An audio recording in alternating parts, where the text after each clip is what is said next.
A very good morning to all and welcome to this webinar for agriculture on gene editing for agriculture, society and sustainable development, prospects and perspectives, being organized by the Tata Institute of Genetics and Society in partnership with Biotech Consortium India Limited.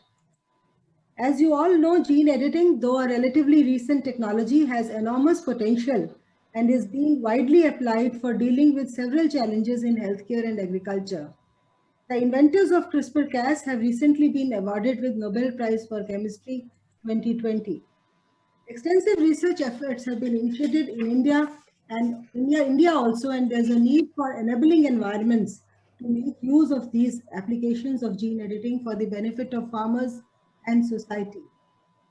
In view of all the above, this webinar is being organized to deliberate on the prospects and perspectives for this technology for agriculture, society, and sustainable development. The way we have structured this webinar is that we will be having two presentations to set the context, followed by a panel discussion by national and international experts. I am very pleased to inform you that the webinar will be chaired by Dr. R.S. Paroda, Chairman, Trust for Advancement of Agriculture Sciences, and former Secretary, Department of Agriculture Research and Education, and the Director General, ICAR. Thank you very much, sir, for being able to join this webinar and share these deliberations on a very important topic. You all must have also received an article written by sir in the Financial Express a few days back, which also reflects on the enormous potential of the technology and how we can take forward in India. So the presentations will be made by Dr. Vishwanathan Chanuswamy from Indian Agriculture Research Institute and by Dr. Donald McKenzie from Donald Dunford Plant Science Center.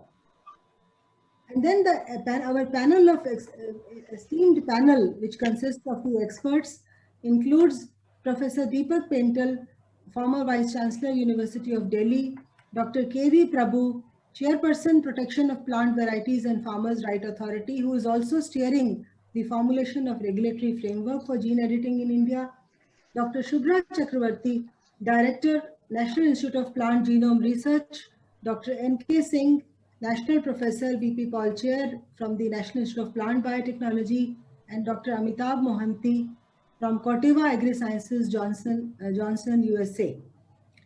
So, and also I'm very pleased to inform, thank you all for being able to spare time and being able to participate, to giving presentations and your views in this webinar for the benefit of the participants.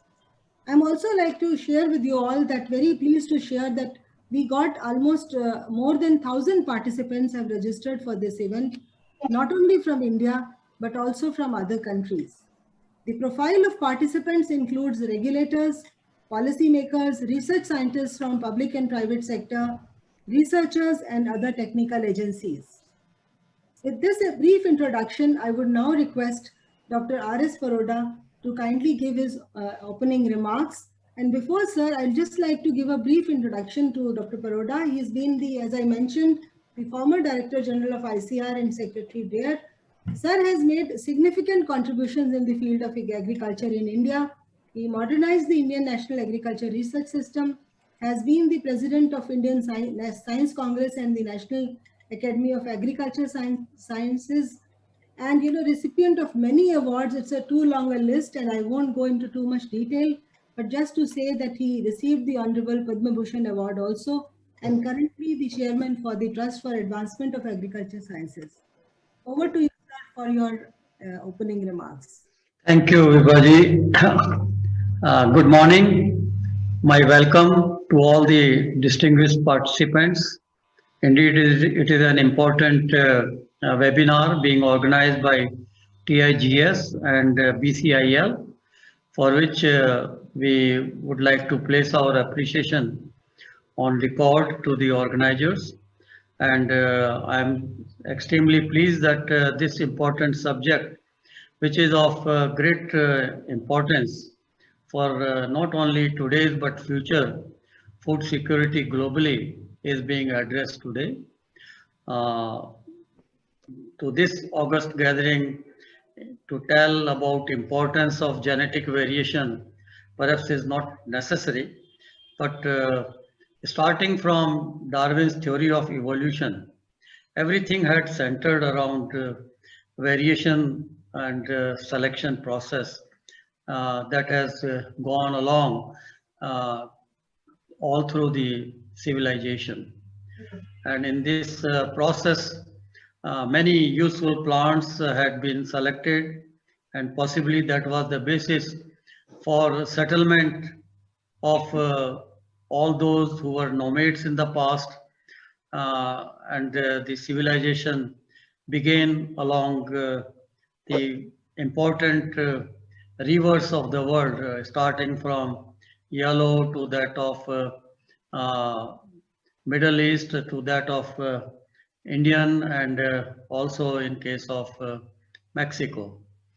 Uh, in this context, as a student of genetics and plant breeding, to begin with, we have been told that you need to create more useful variability than what is available for the benefit of your stakeholders, and especially the stakeholders are our farmers.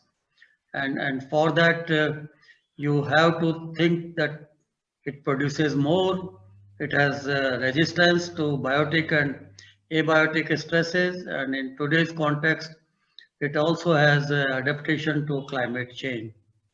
So in that process, we need to see as to what we can do to provide yet better uh, materials and plants and varieties to our farmers.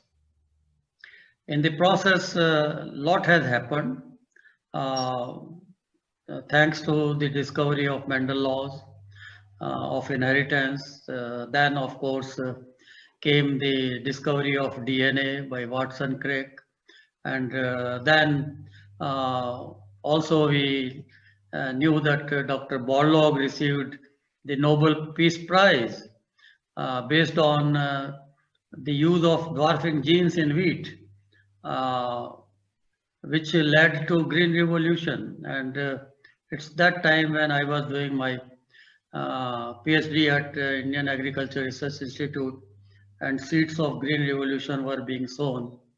And in the past, we were all told that breeding is just hit and trial exercise. Uh, it is a number of, it is a game of numbers, and you have to try your luck by crossing the desirable plant types, whether within the available cultivated varieties or through wild and weedy materials. And in that exercise, uh, much could be accomplished, and I won't like to go into the details of those, but had those developments not been possible, probably we would have not achieved the kind of food security in most of the different parts of the world. Uh, in this context, we were also aware that even the discovery of jumping genes was given by Barbara McIntosh, but her work was recognized almost at the fag end of her life. But those were very important discoveries. And recently, it is encouraging to see that two women scientists as a team for the first time have received again Nobel Peace Prize for chemistry, one from France, Emmanuel Carpenter, and one from US, Jennifer Doudna. So I see that things have happened, things are, and this technology, I say that this is a disruptive innovation, and science will progress through innovation, and even the Green Revolution was innovation-led Green Revolution around those dwarfing genes, whether wheat or rice. And now we have options through this technology to create genetic variation at will, which was earlier possibly not easy to accomplish. So obviously, an issue before us is that this offers an opportunity, whether this can become an international public good as a technology, while taking care of intellectual property rights is also another aspect which we have to consider while we discuss and try to see. It has created a lot of excitement among researchers, postgraduate students, and many scientists have come up with the useful, achievements. In case of banana, from National Agrobiotechnology Institute called NABI in India, and recently I read, maybe you have also read, that in Japan there is application now for registering tomato, the this technology. So the issue is how can we take benefit of it, though there are now great options. It is like, editorial corrections in any statement using English as a language. So within language, within dictionary, if you are trying to edit and making good sense of something which is already existing, then that is what is I would compare with gene editing. Uh, so we have the option. Only problem comes that if we are using English dictionary and try to incorporate words from Hindi dictionary, then there may be difficulties. Just in a simple language, I would like to mention.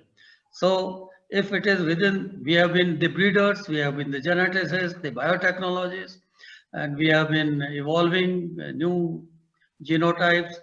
But if they are within the cultivable genera and genus, uh, there should not be any specific concern. But no doubt, genetic engineering has offered new options for incorporating genes from non-related organisms. And in that context, if it is from bacteria or from other organisms, then as it has happened in uh, what you call as genetically engineered plants, then there had been some concern. So people seem to be now debating whether you need regulatory system uh, if you are using this particular approach, and if you are using regulatory system, then it becomes much more difficult. I feel that it should be treated simply as any other breeding method, unless you are trying to bring in genes from unrelated species. And in that context, the debate will be there. In National Academy of Agriculture Sciences, we had good discussion on it. Dr. Nagendra Singh is now with us here. He had been the leader of the working group, uh, and they have come out with various different options and guidelines. These guidelines were then submitted by us. Even I had also written to the ministries in environment and also in science, including Secretary DBT, ICR, suggesting that we need not bring it under regulatory system. In US, they have clearly come forward and cleared it, stating that they need not be under regulatory system unless there is transfer of any unrelated organism or they are transgenic in true sense. Uh, in that respect, now we have to see whether Indian government agrees to the suggested guidelines, which are currently with the GEAC, that is Genetic Engineered Appraisal Committee, and I hope it will be cleared soon. And then it requires a policy decision. And above all, I consider not only policy environment, but the public awareness, which is very important. Public must be clear, because when we bring the doubts in the minds of the public, then the whole thing becomes counterproductive. And our effort here is to generate something new, useful, uh, whether it is resistance to increased concentration of biotic and abiotic stresses or climate change, heat tolerance, cold tolerance, drought tolerance, salinity tolerance, and these are all required. Even uh, we will require the varieties which are going to do better under stress nutrient conditions, stress water conditions, micronutrient conditions, and with better quality. So ample is the scope there. I would not like to make long, my time is up. I would only like to say that I am pleased to be participating in it, and I would like to thank Vibhaji and also TIGS for the invitation to participate. And I know that there is an excellent panel of speakers and the panelists. And also, I am told that more than 1,000 participants have joined us this morning. So it is a great initiative, and let's move forward and see if we can come out with some good recommendations at the end to see as to what is the best way forward as far as Indian agriculture and benefit of this innovation to our smallholder farmers is concerned. Thank you, sir. Thank you so much for the very wonderful remarks and setting the stage for the discussion. And this one, so as I indicated, and to start with, there are two introductory presentations that we have. The first presentation is by Dr. Chinnuswamy. Dr. Vishwanathan Chinnuswamy is the principal scientist and head plant physiology at the Indian Agriculture Research Institute. He has 24 years of research and teaching experience in plant physiology and published more than 150 peer-reviewed publications. He's been instrumental in establishing genome editing in indica rice and developed mutants of rice mutants with enhanced drought and soil tolerance. So, Dr. Chinnuswamy, it's over to you. Good morning to all of you. Respected Chair Padma Bhushan, Dr. R.S. Paroda, Dr. Donald McKenzie, panelists, Professor Deepak Pental, Dr. Prabhu, Dr. Subra, Dr. Amitabh, Professor N.K. Singh, and Dr. Vibha and Dr. Dasgupta, and all the attendees. Good morning to all of you. I will be making a brief presentation on introduction to gene editing and its application and the Indian initiatives so far made. So, the genetic information in the DNA, that is, all our genetic information is written in the DNA in the 4 alphabets, A, T, G, C. And these alphabets can be changed because of the mutation. And mutation is the basis for evolution, as already Professor Paroda explained. So these mutations can be a simple substitution or an insertion of few nucleotide or a deletion of few nucleotide. This can change the alphabets, the way in which the genetic information is coded in the DNA sequence. Then this genetic information is translated into protein, which gives us the phenotype. So the mutations occur naturally. This is because of the chromosomal aberrations that happens during the meiosis. That is, once the cell division takes place, there may be some chances of mutation because of the recombination mistake or crossing over mistakes, or during the replication of cells, that is reproduction of cells, due to mistake of DNA polymerase. When it reproduces or synthesizes the DNA, there may be a mistake, or naturally there is a lot of DNA damage occurs in the natural environment, and these DNA damages are repaired by cellular machinery. So during this process, the mutations can occur. So mutations occur naturally, and these occur at a slower rate because the cell has efficient mechanism to repair it. Mutations can also be induced by using radiation or chemicals. These radiation or chemical, they cause damage to the DNA. So at any place, if there is any damage, then during the repair process, there is a possibility of mistake by the repair system, and this leads to mutation. So mutations in general, they are random and unpredictable. As explained just a few minutes back by Dr. Paroda, The mutations are the cause of evolution, and that is causing the variation in the natural germplasm.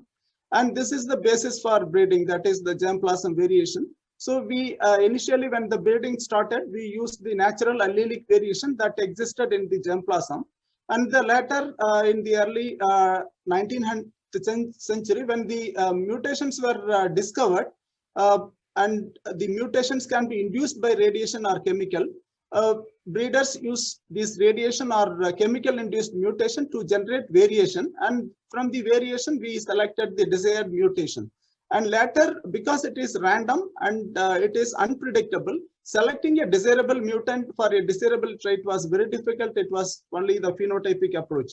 So later, advanced technique came in, which is called as targeting induced local lesions in genome. That is, in the genome, in any place, if an alphabet is changed, how to identify that. For that, this technology came in. By using this technology, some advancement have been made. So by using all these technologies, varieties have been released, and these are currently widely cultivated. In the phase 3 of the breeding came the transgenics and the cisgenics. And in the phase 4, in the recent phase, the genome editing technologies came in, where we can precisely make mutation in any particular location in the genome. So genome editing is a site-directed mutagenesis process to make desirable mutation in the gene at a known location. As I told, the mutations are random and unpredictable. Often the mutation may be desirable or non-desirable. So the genome editing tool offers us a technology to make desirable mutation in the precise location in the gene of our interest. So earlier, these are various technologies have evolved for genome editing. So the basis of genome editing is to create a DNA damage at the site of our interest. Once we create a DNA damage at the site of our interest, then the creation of mutant takes place due to the natural cellular DNA healing mechanism, and that during the error in that repair mechanism causes the mutation. So we need to have technologies that can precisely make mutation in the DNA. So for that, earlier the DNA binding protein fused with nucleases have been used, that include zinc finger or the tail effector nucleases. So these are protein-based techniques. Protein DNA interaction was established. So this was very difficult, as the protein has to be engineered to target the protein to a specific location on the genome. So recently the RNA DNA interaction based, the CRISPR-Cas technology came in, which revolutionized the genome editing. So here the nucleus is taken to the specific location on the genome based on the guide RNA sequence which we use. So for this, as already told, Professor Jennifer Doudna and Emmanuel Carpentier have received the Nobel Prize for Chemistry in 2020 for the discovery they made in 2013. So in brief, we have to have a guide RNA sequence, that is a 20 nucleotide RNA sequence, which is complementary to the genetic information or the gene which we are interested, where we want to create a mutation. And we have to have a nucleus, that is the Cas9 nucleus, which is an endonucleus. So we have to put this guide RNA and the Cas9 nucleus into the cell by using various mechanisms. Either we can use agrobacterium mediated genetic transmission, or we can use various other methods. We introduce this guide RNA and nucleus into the cell.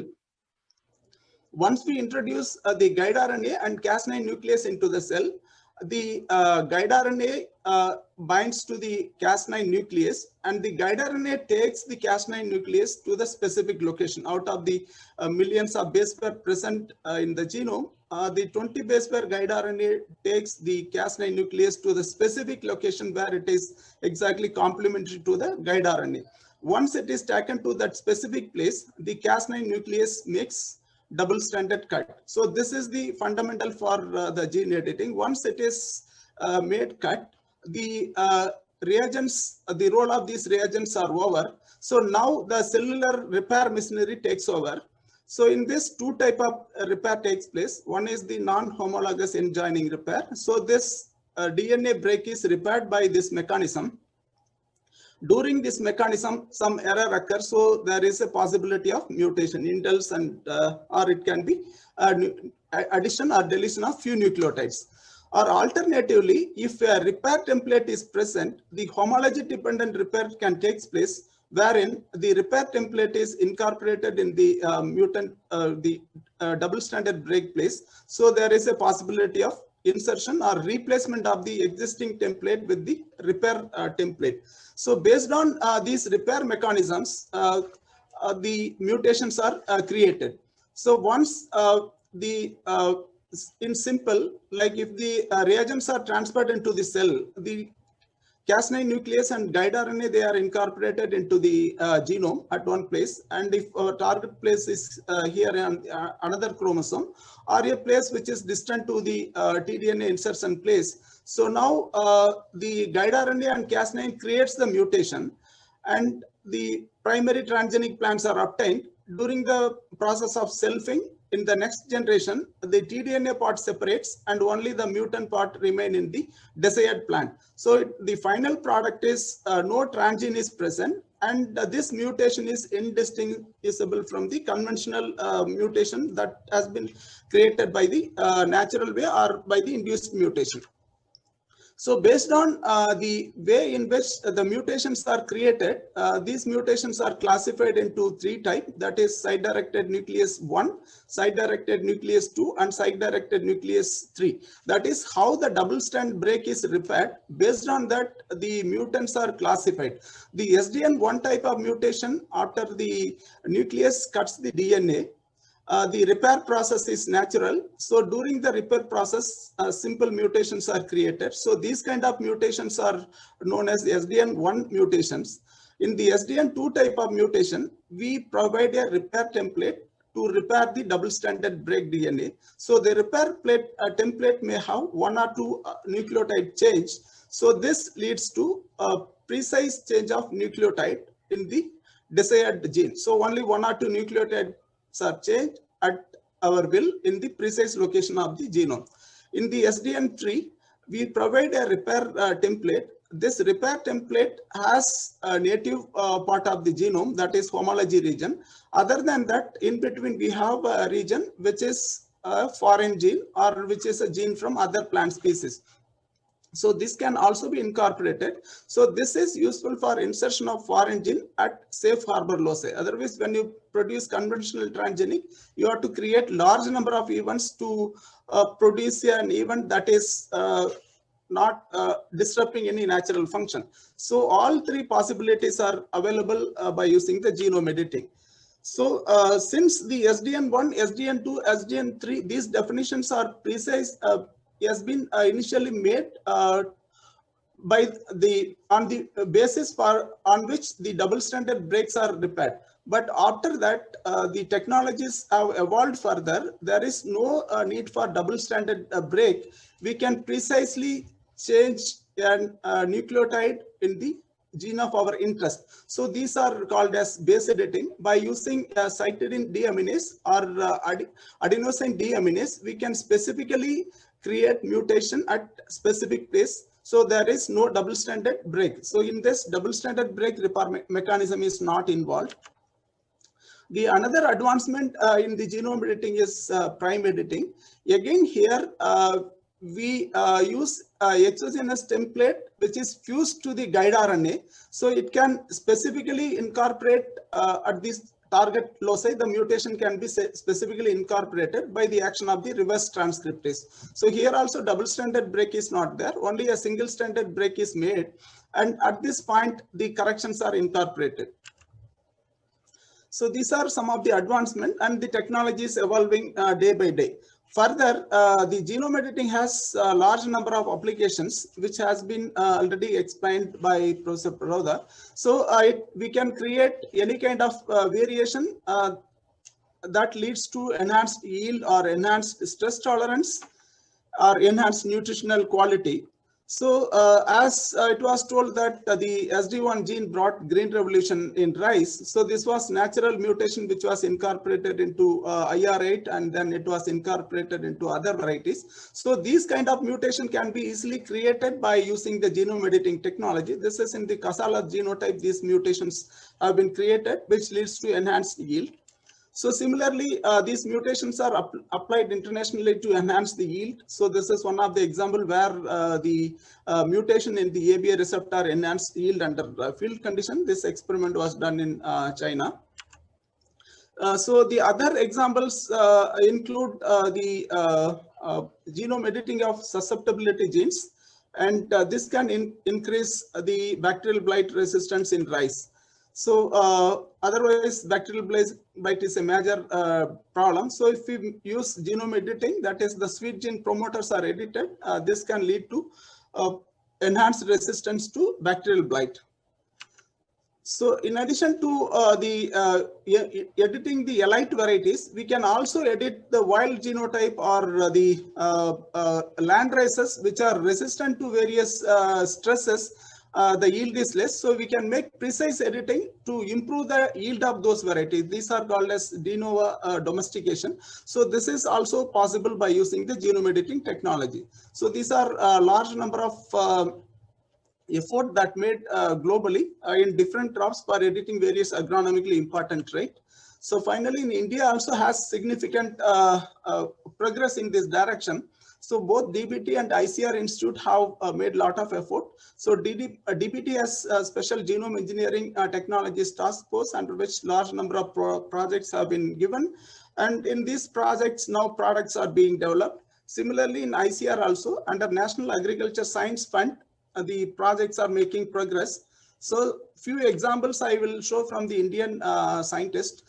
So this is one of the example from Dr. M.K. Reddy's group, ICGEP. He has edited 2 genes in the MTU 1010 background.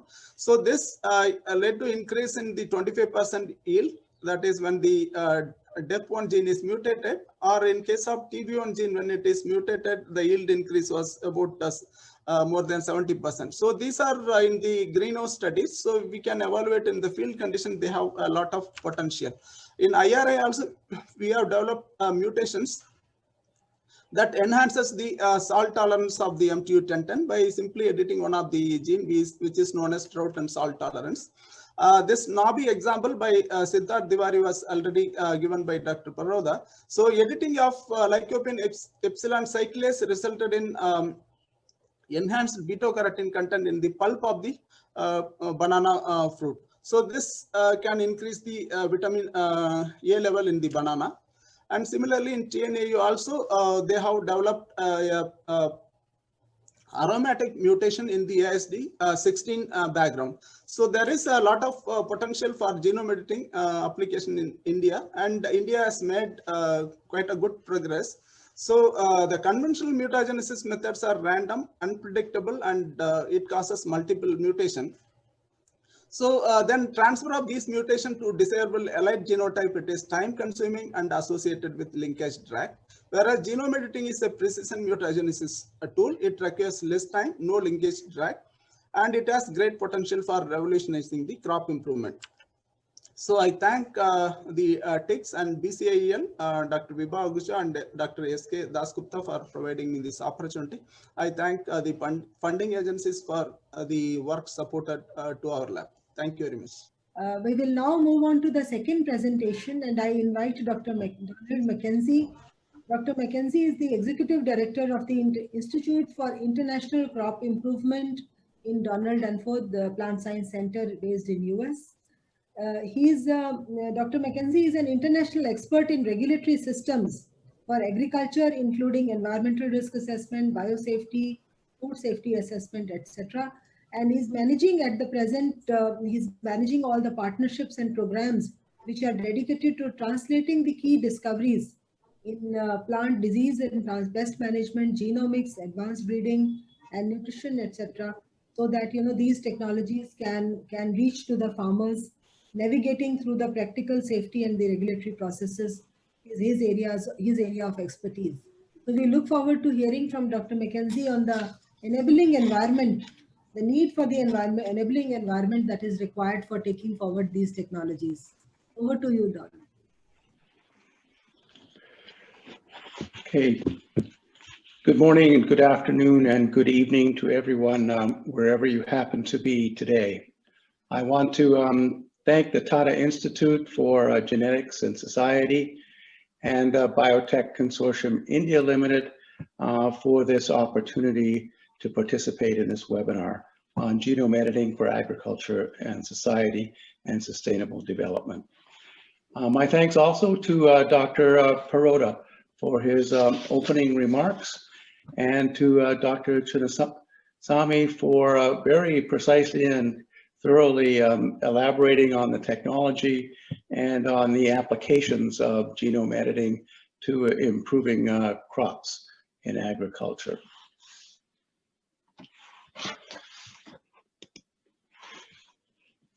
So, as has already been mentioned, for thousands of years, humankind has initially through selection and later through crossbreeding sought to modify the genetic makeup of plants to improve their characteristics for use as food and fiber, and also as feed for livestock animals.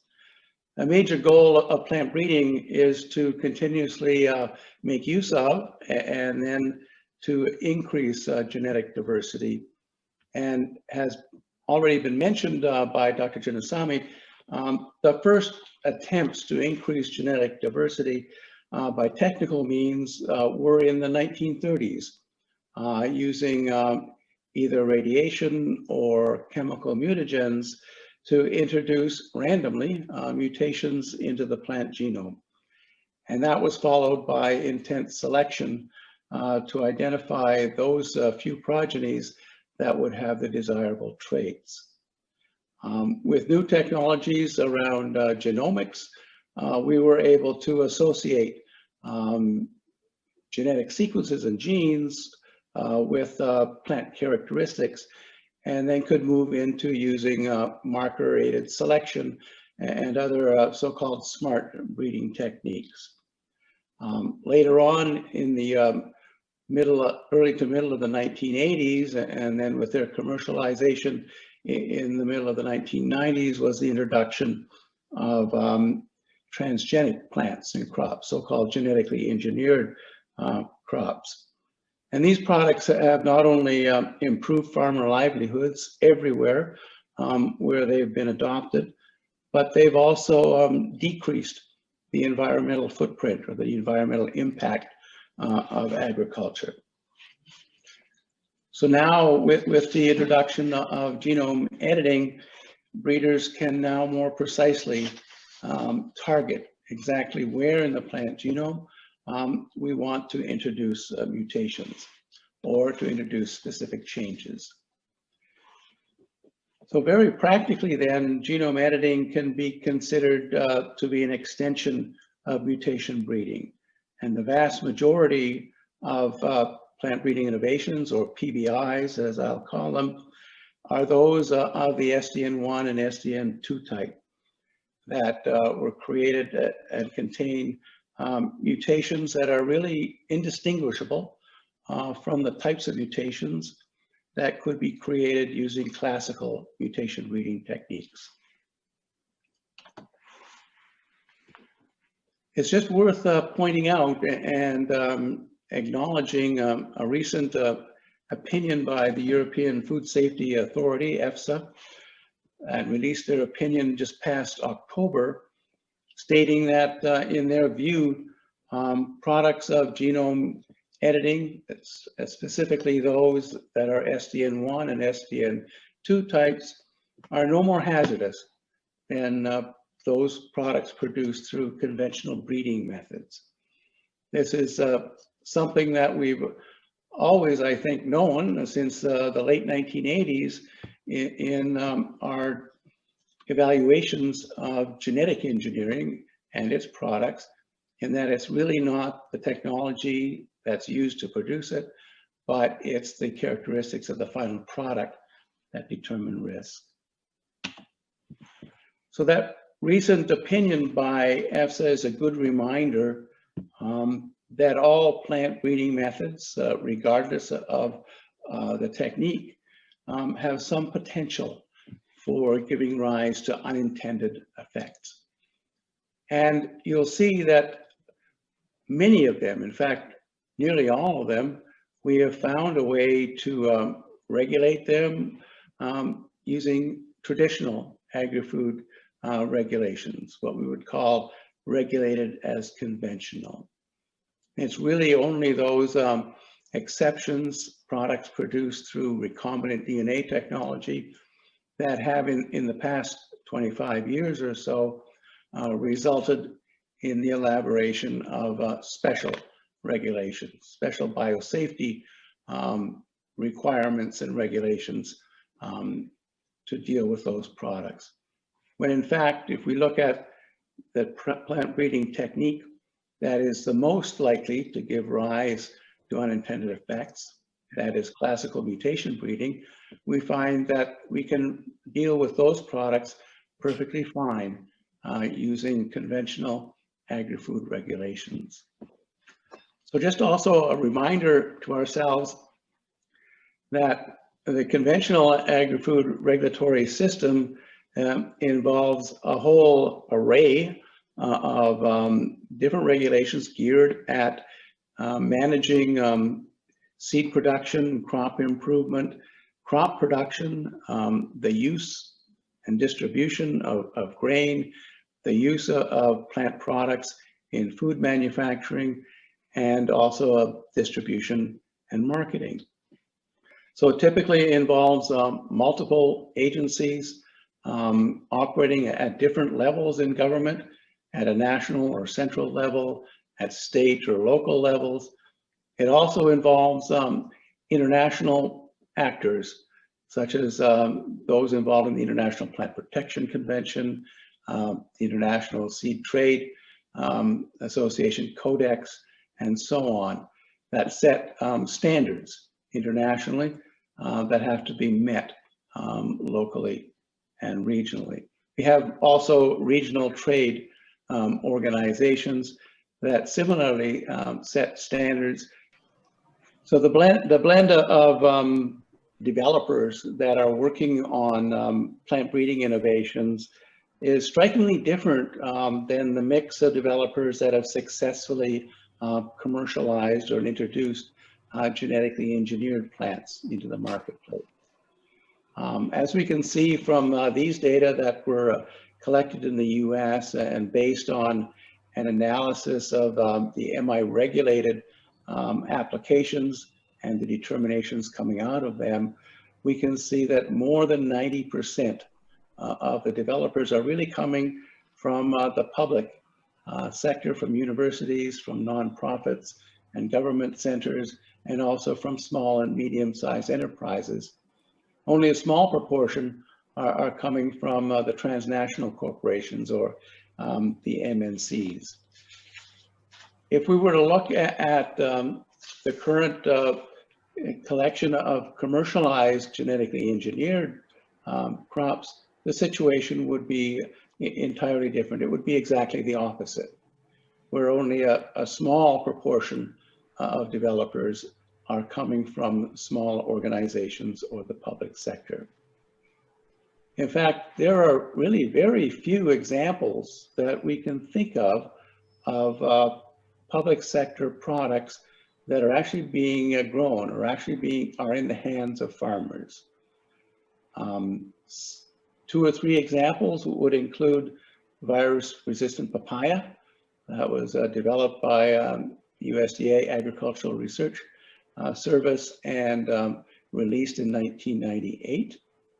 Another one would be BT brinjal, which was approved in Bangladesh and was released to a very small number of farmers beginning in 2014 and is now being grown by probably much more than 30,000 farmers or so.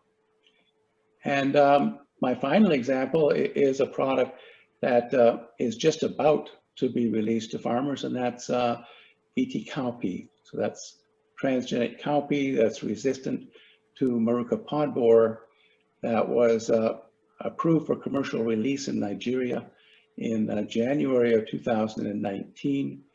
And the first registered variety is now being grown by farmers in demonstration plots with broader commercial release planned for this coming year. That's a really small number of examples, And if you think about the tens of millions of dollars that governments and donor organizations have invested in these kinds of projects, you might say it's a pretty discouraging return on investment. And the existing regulations for genetically engineered crops have largely focused on potential risks and have not focused on trying to balance risks and benefits. They've added increased complexity. They've added vastly increased costs, and all of these have significantly disadvantaged both public sector and small developers. So these weak policies and burdensome regulations have meant that only a few traits have made it to market with respect to genetically engineered crops.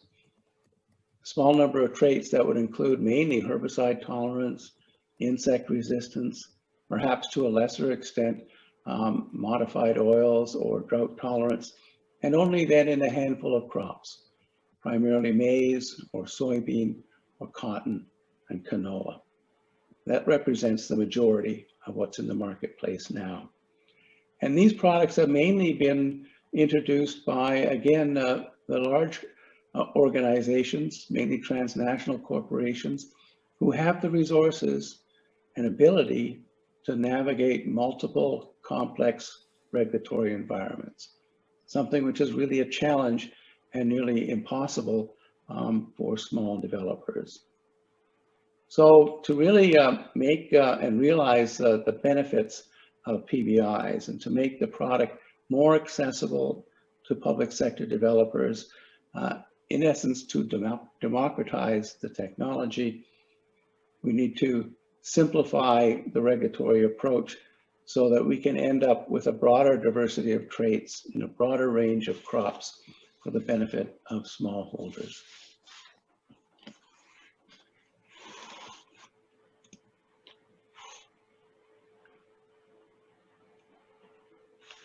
So I want to spend just a few minutes talking about the evolving regulatory landscape around genome editing in plants around the world. And I think at the outset, it's worth noting there's this country colored in blue, which is different than all the others, and that's Canada. And it's only to make the point that its regulatory framework has not had to evolve at all with the advent of genome editing. And that's because since 1993, Canada's regulations have been based solely on the novelty of the new plants or new foods or feeds that have been developed and not on the process used to create them. It's also worth noting that we have a collection of countries in South America that have shown very strong leadership over the past few years. And this has really stemmed, I think, from a ministerial declaration that came out in September of 2018 from the Agricultural Council of the South, agricultural ministers, in essence, that represent a collection of countries in South America. And in that declaration, they stated that it was appropriate to avoid making arbitrary and unjustifiable distinctions between farm products delivered by gene editing and products delivered through other breeding methods. And they would work jointly with other countries to avoid non-science-based trade barriers to farm products. So those countries in South America have, in essence, taken the decision that gene-edited products that have targeted deletions or targeted edits, so SDN1 and SDN2, would not be regulated like GMOs. However, gene-edited products that would be classified as SDN3 that have inserted foreign DNA would be regulated like GMOs. We have a small number of countries, the US, Australia, and Japan, that are a slightly different shade of green. And this is because they're partial positive opinions. So it was mentioned earlier about the U.S. Department of Agriculture's new secure rule, and the fact that USDA has made some categorical exemptions for gene-edited plants that contain a single change. So that would be a change resulting from cellular repair to a targeted DNA break, so SDN1. And that's in the absence of any template DNA. A targeted single base pair substitution, or the introduction of a gene known to occur in the plant's gene pool, or a change in a targeted sequence to correspond to a known allele, so allele replacement. So plants that contain or are those kinds of modifications are exempt from regulation. And here I think it's worth pointing out that there is a difference between exemption and deregulation, and sometimes they get confused. And so in this case, we're not talking about deregulation, i.e. taking something that was regulated and now deregulating it. It's about creating a category of exemption, so the products are not regulated at all at any stage. And this process is really involves self-determination by the developer. The developer decides whether their product meets the qualifications for exemption or not. The developer may voluntarily go through a consultation process to confirm that their product meets an exemption, but that's not mandatory, that's purely voluntary. In Australia, it's a partial positive opinion really because Food Standards Australia New Zealand is still working out what their process is going to be, and OGTR has decided that they would not regulate SDN1 like GMOs, but that SDN2 products would still be captured under the Gene Technology Act. I should point out that in the US EPA is in the process of finalizing its rule on how it's going to deal with gene-edited plant-incorporated protectants, but has not yet done so. And of course, the Food and Drug Administration has an entirely different process for dealing with bioengineered foods that's not expected to change with gene editing. There's a large block of countries in Europe, colored in red, that have essentially taken the decision since the summer of 2018, to regulate all gene-edited products just like GMOs.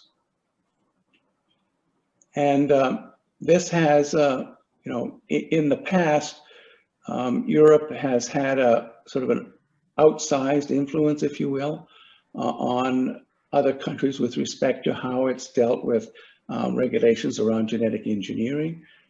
And that's been particularly evident in countries in Africa, many of whom are concerned with how European regulations might affect their exports to the European Union. It remains to be seen how Europe's stance on gene editing will affect developments in Africa. But it is encouraging to note that the discussions ongoing in both Kenya and in Nigeria have resulted in guidelines for gene editing that are almost finalized. And they are, in spirit at least, if not in total actuality, following the intent of what's been happening in South America. That is, they would find a way to not regulate products that would be classified as SDN1 and SDN2, would only regulate those gene-edited products that contain inserted foreign DNA, so SDN3. It's likely that the guidelines in both of those countries will be finalized in the upcoming year. So we have other countries that are colored in yellow where discussions are ongoing. India, of course, being one of them, China another, and the Philippines is one that I'll spend just a little bit of time talking about.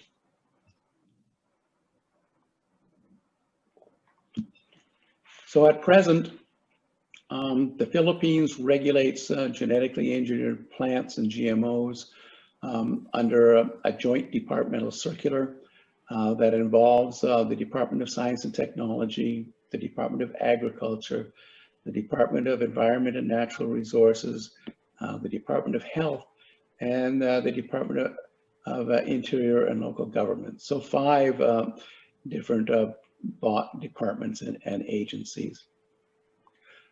This system has been in place since April of 2016 and is the result of a Supreme Court case and a Supreme Court decision that was rendered in December of 2015 that essentially struck down the existing regulatory framework under the Department of Agriculture's Administrative Order number 8. So under the Joint Departmental Circular, it has adopted the definition of GMOs that a GMO contains a novel combination of genetic material obtained through the use of biotechnology. But it does not really elaborate more than that on what is meant by a novel combination. So beginning in the spring of 2019, the National Committee on Biosafety for the Philippines started a consultative process by creating a technical working group with a remit to prepare a policy for the Philippines to adopt on how it should be dealing with the products of genome editing. They had workshops, they had consultations, and in April of 2020, they came out with a draft resolution defining how they would deal with gene-edited products. They defined and used some new terminology, such as plant breeding innovations, and they clarified what was meant by a novel combination of genetic material. So that's a combination that could not be achieved through any conventional breeding process. So if it's not possible through conventional breeding, it's a GMO. If it's a non-GMO, then it should be regulated as conventional. They developed a pretty elaborate decision tree on how to deal with various products of modern biotechnology. 2 of them would be fall under the classic GM regulatory framework, and that would be transgenic products and also SDN3 products that have a foreign DNA insert. Products that would be of the SDN1 and SDN2 type, as well as products that could contain cisgenic inserts, would not be regulated as GMOs and would be essentially regulated as conventional breeding products. So in their plan for implementation, or how they would envision implementation, then contained work, that's the plant transformation, selection, evaluation in a growth chamber or a greenhouse or a screen house, that would be regulated as it is now under the Department of Science and Technology. However, once the exogenous DNA is bred out, the Department of Science and Technology would grant a certificate confirming no novel combination of genetic material and hand it over to the Department of Agriculture, who would then essentially regulate the product as it does for conventional breeding products. So the latest status on what's happening in the Philippines is that there are 7 cabinet secretaries who have to sign off on the draft resolution, as well as 6 other scientific members of the Biosafety Committee. I understand that perhaps all but a couple of the cabinet secretaries have signed off, and there's every expectation that the remaining signatures will be received in the near future. So we could look forward, I think, to sometime in 2021 of having the Philippines finalize its approach on genome editing. So just some final thoughts. You know, the challenges are great and time is short. I think we're all aware of the impacts of climate change on facing plant breeders in the next number of years. And if we think that, you know, of traditional plant breeding cycles, development cycles being on the order of 8 to 12 years in duration, even much more if we're talking about genetically engineered crops, we really don't have a lot of time at all. And you know, the impacts of climate change by 2050 in South Asia are estimated to result in a 15% or more decline in productivity and a more than 30% increase in prices. So there's every incentive to use every technology we have at our disposal in a very agnostic way to solve important problems as quickly as we can. And we have a lot of experience in dealing with plant biotechnology products by now. And I think one of the lessons is that we should follow the science, capture the learnings of more than 3 decades of regulating GMOs, and think about how we can take perhaps a different path that will benefit not only small and public sector developers, but obviously smallholder farmers as well. And to realize that, you know, nearly all of the PBIs that are being produced now through genome editing can be quite reasonably regulated as conventional and not under GMO regulation. So with that, I thank you very much. Thank you. Thank you, Don, for a very nice presentation and giving us the overview of the regulations, regulatory processes around the world, and your thoughts on how it should move forward. We will now move on to the panel discussion.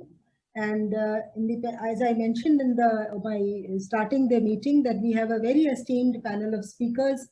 And the way we've structured that, we would request all the panelists to kindly share their views initially for 5 to 7 minutes on the theme of our webinar today. And then we will have a kind of a specific question-answer based discussion. So just to move forward, I will just repeat and introduce the panel again.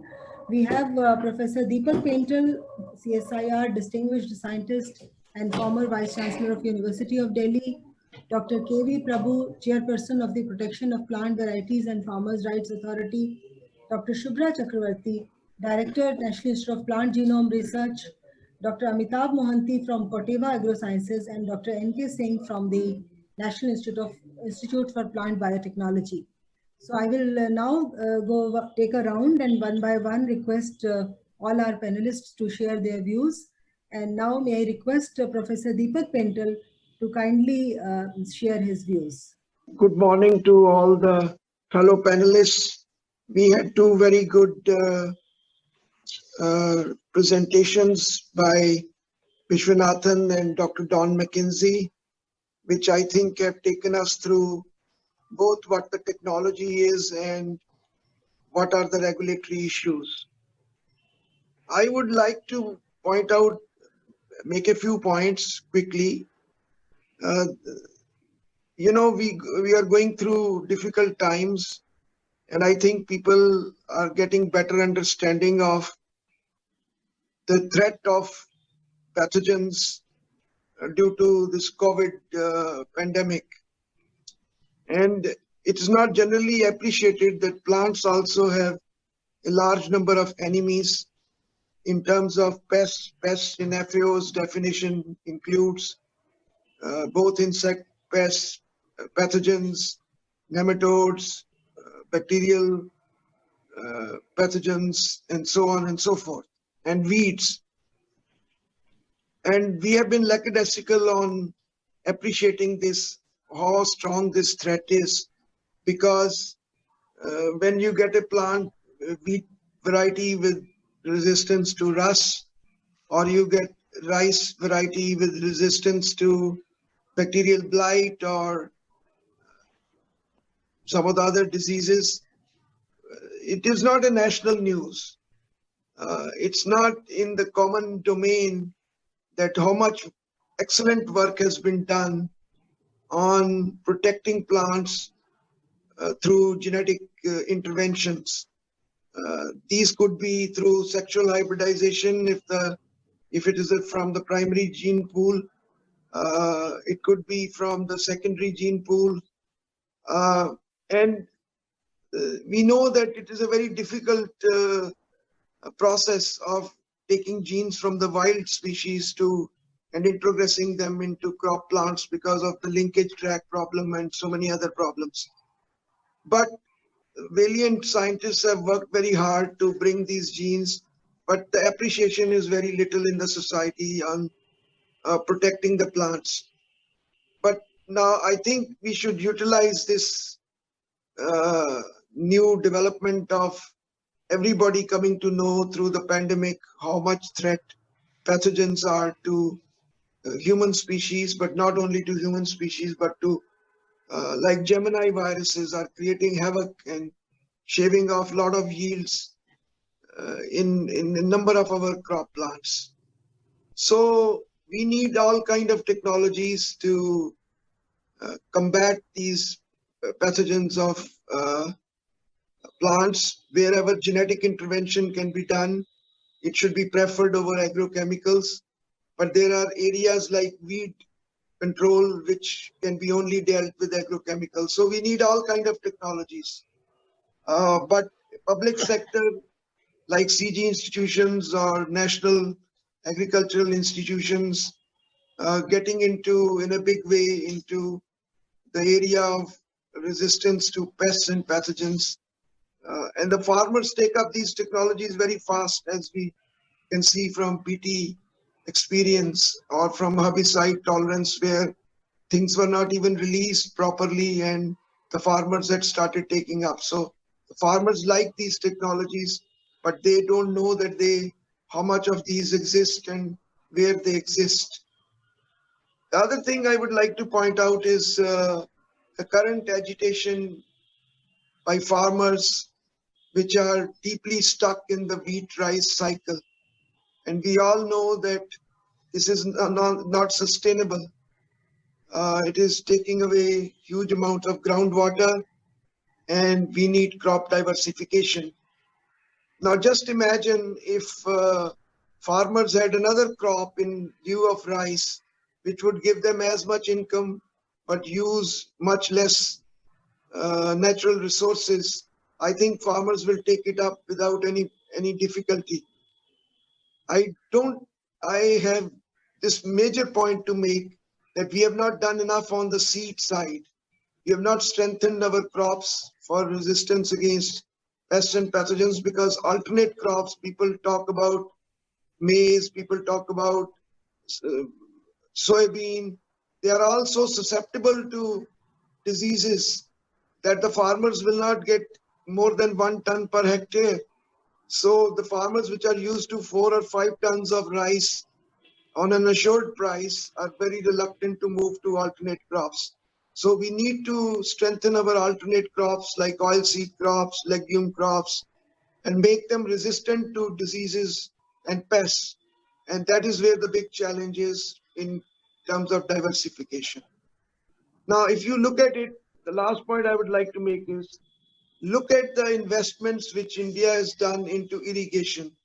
The large dams, which have been all public funded canal system, and then you take the tube wells, which are the mainstay in many parts of the country in terms of irrigation. There's so much private investment. So huge investment. The European countries would not have made that kind of investment because they are naturally blessed with good rainfall, except in the southern parts of Europe where there is some irrigation being done. So these countries have not spent anything, but India, China, and many other parts of the world, like in California in the United States, have spent a lot of money on irrigation. India has spent certainly a lot of money on irrigation. We are using fertilizers, and I don't believe that our fertilizer usage is maybe not optimal, but it is not excessive if you compare it with what is being used globally. So we are heavily subsidizing fertilizers. So we are spending a lot of money on irrigation and on fertilizers, but we are spending very little in terms of R&D into seed. And that is a tragic part in our whole approach to agriculture. We need all the strength in the seed, and we need all the technologies that are available to strengthen the hands of our farmers so that they can go for low input, high output agriculture. So I am all for the new technologies. The SDN1, SDN2 should not be regulated at all. In fact, our basic sciences are suffering because we have not been able to create enough mutations for structure-function relationship. And SDN1 should be a normal technique in all the laboratories to do structure-function relations and to find out what the genes are doing in a plant. And finally, I would say that in resistance breeding, we need genetic engineering to bring in genes from the wild, and we need genetic genome editing for particularly removing the susceptibility causing genes and removing the antifeedants and so on. So these technologies are mercifully have come our way to strengthen our cropping system, to strengthen our crops, and not using them would be, in my view, would be biggest blunder that anybody can commit. So I've said enough. If there are many other points that will come through, we can discuss them later. Thank you. Thank you, sir. Thank you very much. And we will move on. And we have Dr. Shubhra Chakravarti. I would request Dr. Chakravarti, Director NIPGR, to kindly make her comments. First of all, thank you, Dr. Bibha, for inviting me into this to just give a little bit of my thoughts about gene editing and its use. So I think I would like to flag two things. One thing is that what is the need today when we are moving towards the maybe 2030 vision that the world has to achieve, and India is anyway part of the world. Scientifically what we require for the plant improvement, and then maybe the second part is how can we use this gene editing to basically cope up with this kind of a challenge. So coming to what is needed, if we actually see either from the perspective of our nation, that is Indian side, or if we want to see the vision document that has come through for the Sustainable Development Goal, two very important criteria as far as plant genomics is concerned, and as far as the plant can give away for the human benefit, is two things. One is that the climate change, as we all know, is rapidly changing.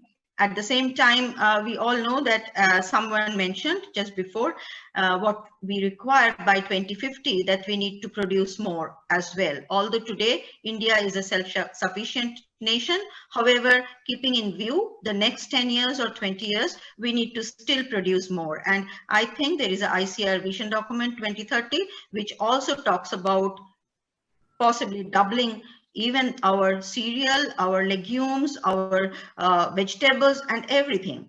So if we have to come back with that, when we talk about the climate is changing and what are the threats, in that case, largely it comes from a disease. And in that case, if we look at why this disease is important, there is a commonality between human disease and also the disease that plants are going through.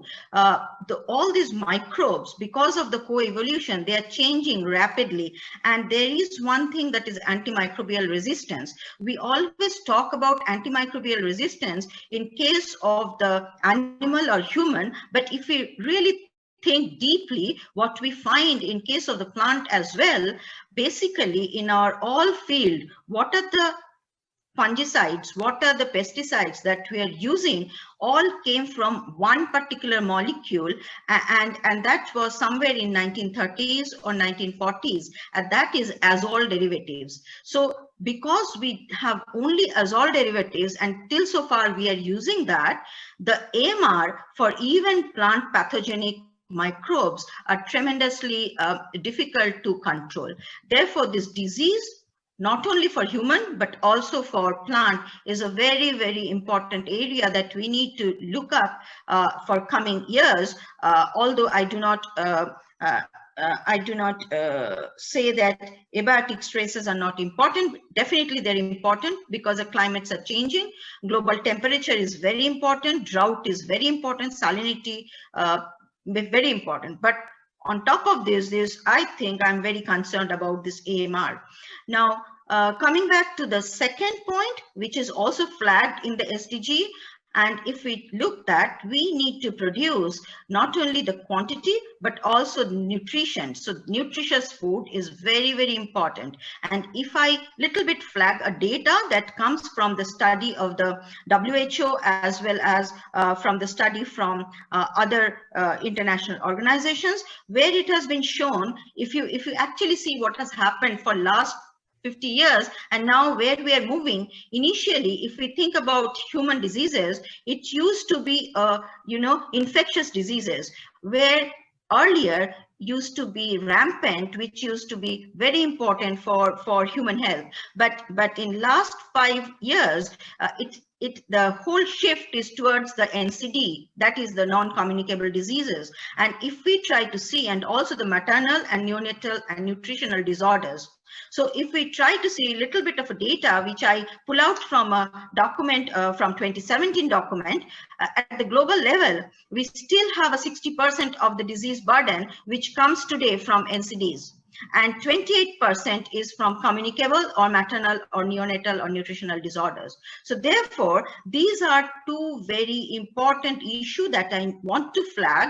My first point, that we must give importance that how do we come up with and decide about MR in the plant, so that we can make more productivity, so that cope up with demand of more food at one hand, and on the other, how do we actually make more nutritious food?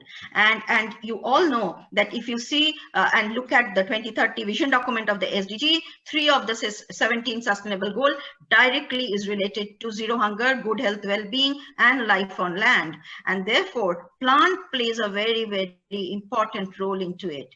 And we cannot neglect the plant improvement, and in that case, if we see about the nutrition scenario, we have kept on talking, but still, if I see the data which comes from 2017-2018 documents, coming from global burden disease data, or if you see any of the data which is coming from WHO, in every case it says that we need to tackle this kind of over and undernutrition issue, and which are all related to plant-based food, because 70% of our food over the world comes from the plant, and therefore we need to look for the quality angle, that is a nutrition quality angle. So these are the two major issues I think we need to address as we move along. And if I now switch to the technology, I think Professor Paroda told, and also the earlier speakers have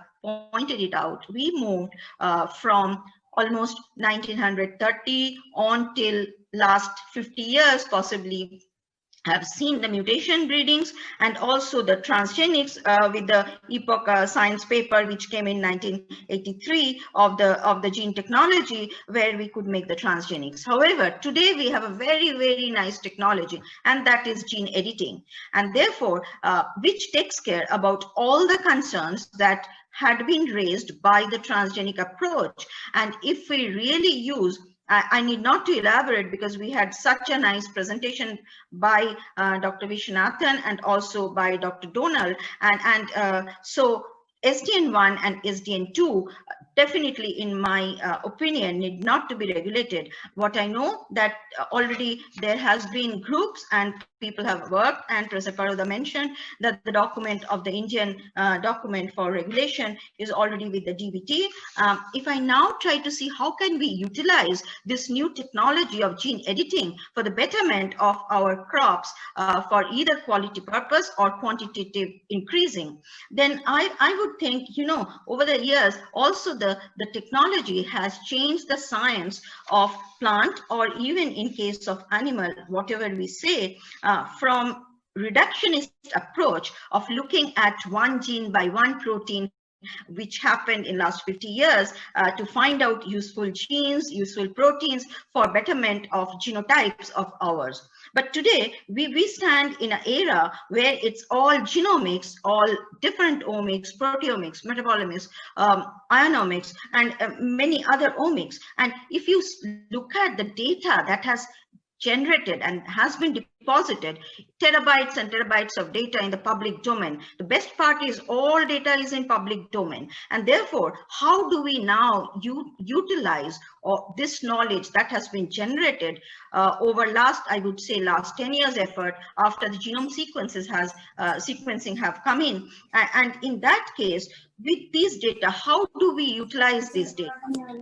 In that case, gene editing would be a very, very important tool. National genotyping facility, and also in India there are mission programs, there are programs on like Earth biogenome sequencing. We are going to generate again lot of data in next 5 years. So then how do we use them? So in that case, gene editing would be a very, very important technology by which we can actually, whatever knowledge we would gather for let's say making productivity more, making pathogen resistant crop, making nutritionally improved crop, we would be able to actually know not only the basic science, but also to apply it on a translational mode in the field. It is a very important technology that we must keep in mind.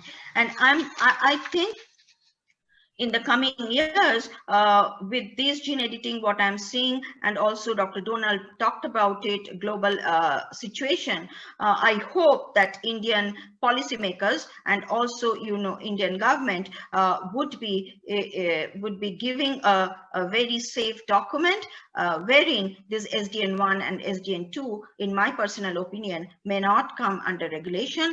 Although if we can actually think carefully for SDN3, which possibly, in my opinion, something which replaced the other way transgenesis. In that case, in SDN3 also, we are not going to put any kind of antibiotic, which was a major concern for the transgenic approach. And also, in that case, it is a precision insertion of one particular gene. So maybe in future, we need to think on a more open angle that can we also take SDN3 under a kind of no regulation situation. Maybe little more data need to be generated before we do that, but definitely SDN1 and SDN2 is quite safe, as we heard from earlier speakers, from many global documents, and we need to adopt this for understanding biology, understanding plant biology, structure function relation, and at the same time to translate this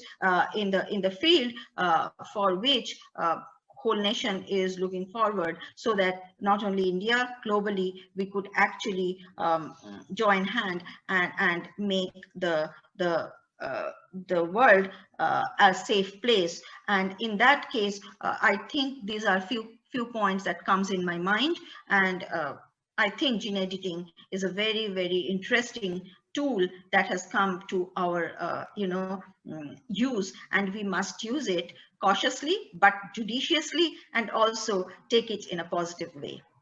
Thank you.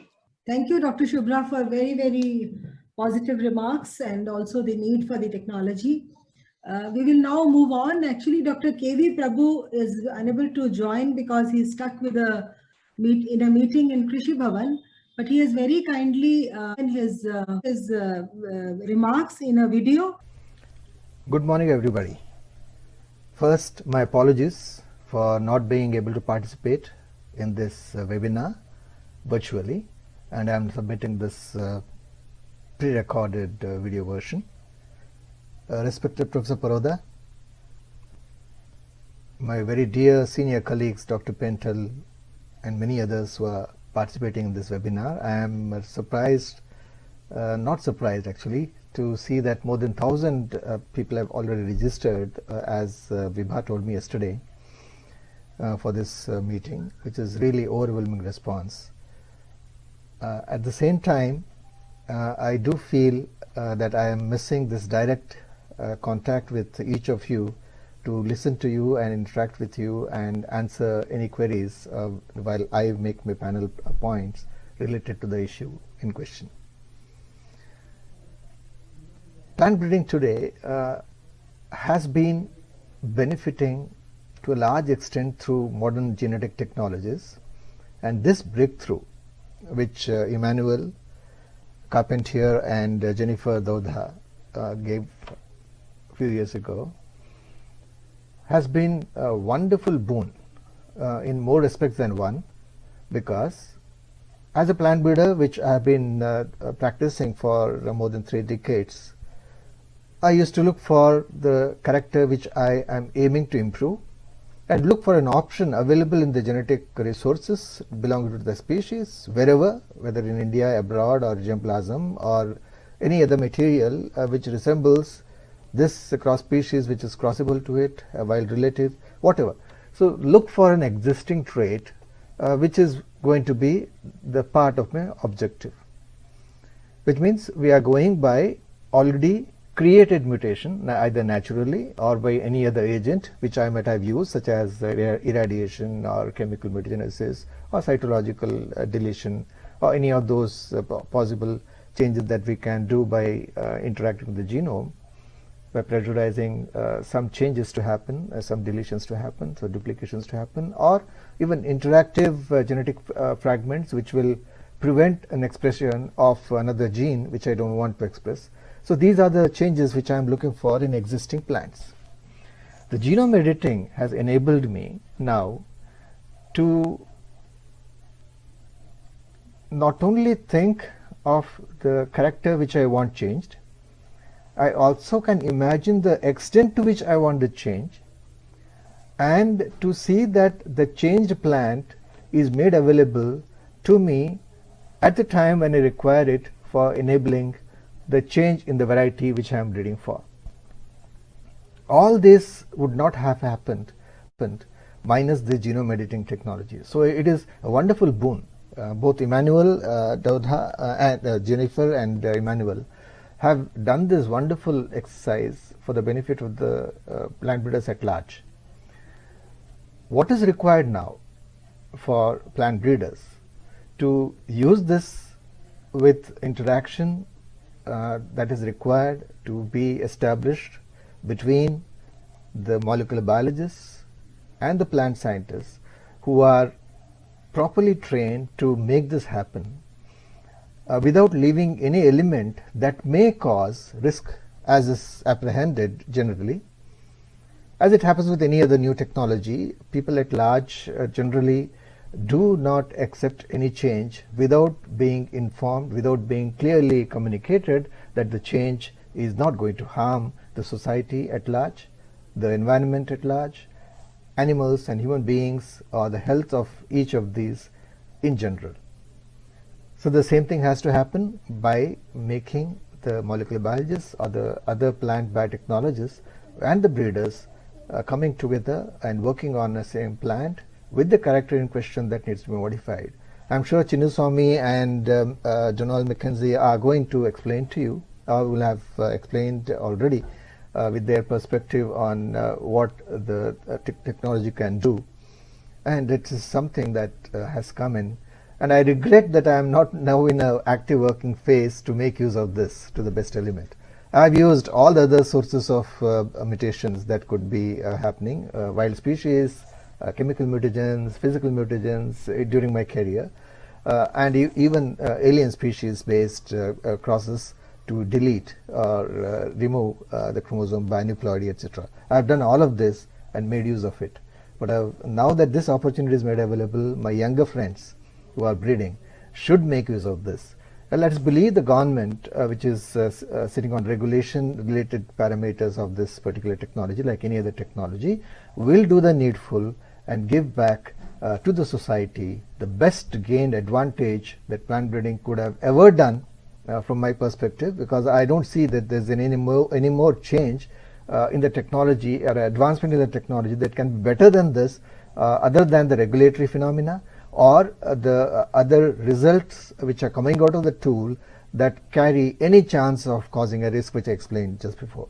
So that's why this benefit which is available now to us should not be lost and made best use of. Thank you so much and have a great day today in looking at this in the webinar. Thank you. Thank you. Thank you, TIDS team, for displaying this. Dr. Prabhu is leading the effort in developing the regulations, so his remarks have been very important. Another very important stakeholder, Dr. Paroda mentioned, and also Dr. Pentel mentioned, that National Academy of Agriculture Sciences has been very active in putting forth their perspective on the regulation of this technology and other issues. So we have Dr. N.K. Singh with us, and he's been instrumental in putting this brief together. NAS has come out with a brief on regulatory framework for genome edited plants, and hence we requested Dr. N.K. Singh to kindly share the NAS perspective to the gene editing. Over to you, sir, for a brief presentation. Yes. Good morning, everyone. Respected Chairman, Dr. Paroda, Dr. Dan McKenzie, Professor Pentel, and other esteemed panelists. Plus, I can see more than 550 people have joined this particular discussion. So welcome to all of you. I will be very brief because we are running short of time. And most of this thing has been said about this technology. I have just 4 points. First is the NAS policy interventions on gene technology. Then genome editing, the most precise breeding tool, as had been discussed, so I will cut short that part. And also the applications and promise of this technology. Then I will especially spend a few minutes on the NAS policy brief and regulatory framework and the recommendations that have come out of that. Well, at the outset, let me first acknowledge this has come out of a very intensive discussion. There was a roundtable discussion earlier this year in the NAS, which was chaired by the Dr. Mahapatra, Secretary DGICR, and co-chaired by Dr. Paroda and Professor R.B. Singh, past presidents of NAS. And the committee was there, which met several times afterwards to develop this policy brief. Dr. Professor B.D. Singh, Dr. Prabhu, Dr. A.K. Singh, Professor Bansal, Bhagirath Chaudhary, and Vibha Ahuja, among all. And we had a large number of esteemed discussants in that, including Professor Pentel, and there were progressive farmers and the industry representatives. So I'd like to acknowledge this has come out of a very broad discussion. And then it seems that what Dr. Don McKenzie has presented, the global scenario, and what has been expressed by the different panelists, a kind of consensus is emerging, actually a global consensus is emerging, which is based on really common sense and the nature of the technology. And I will come to that. The NAS recommendations actually are in tune with that.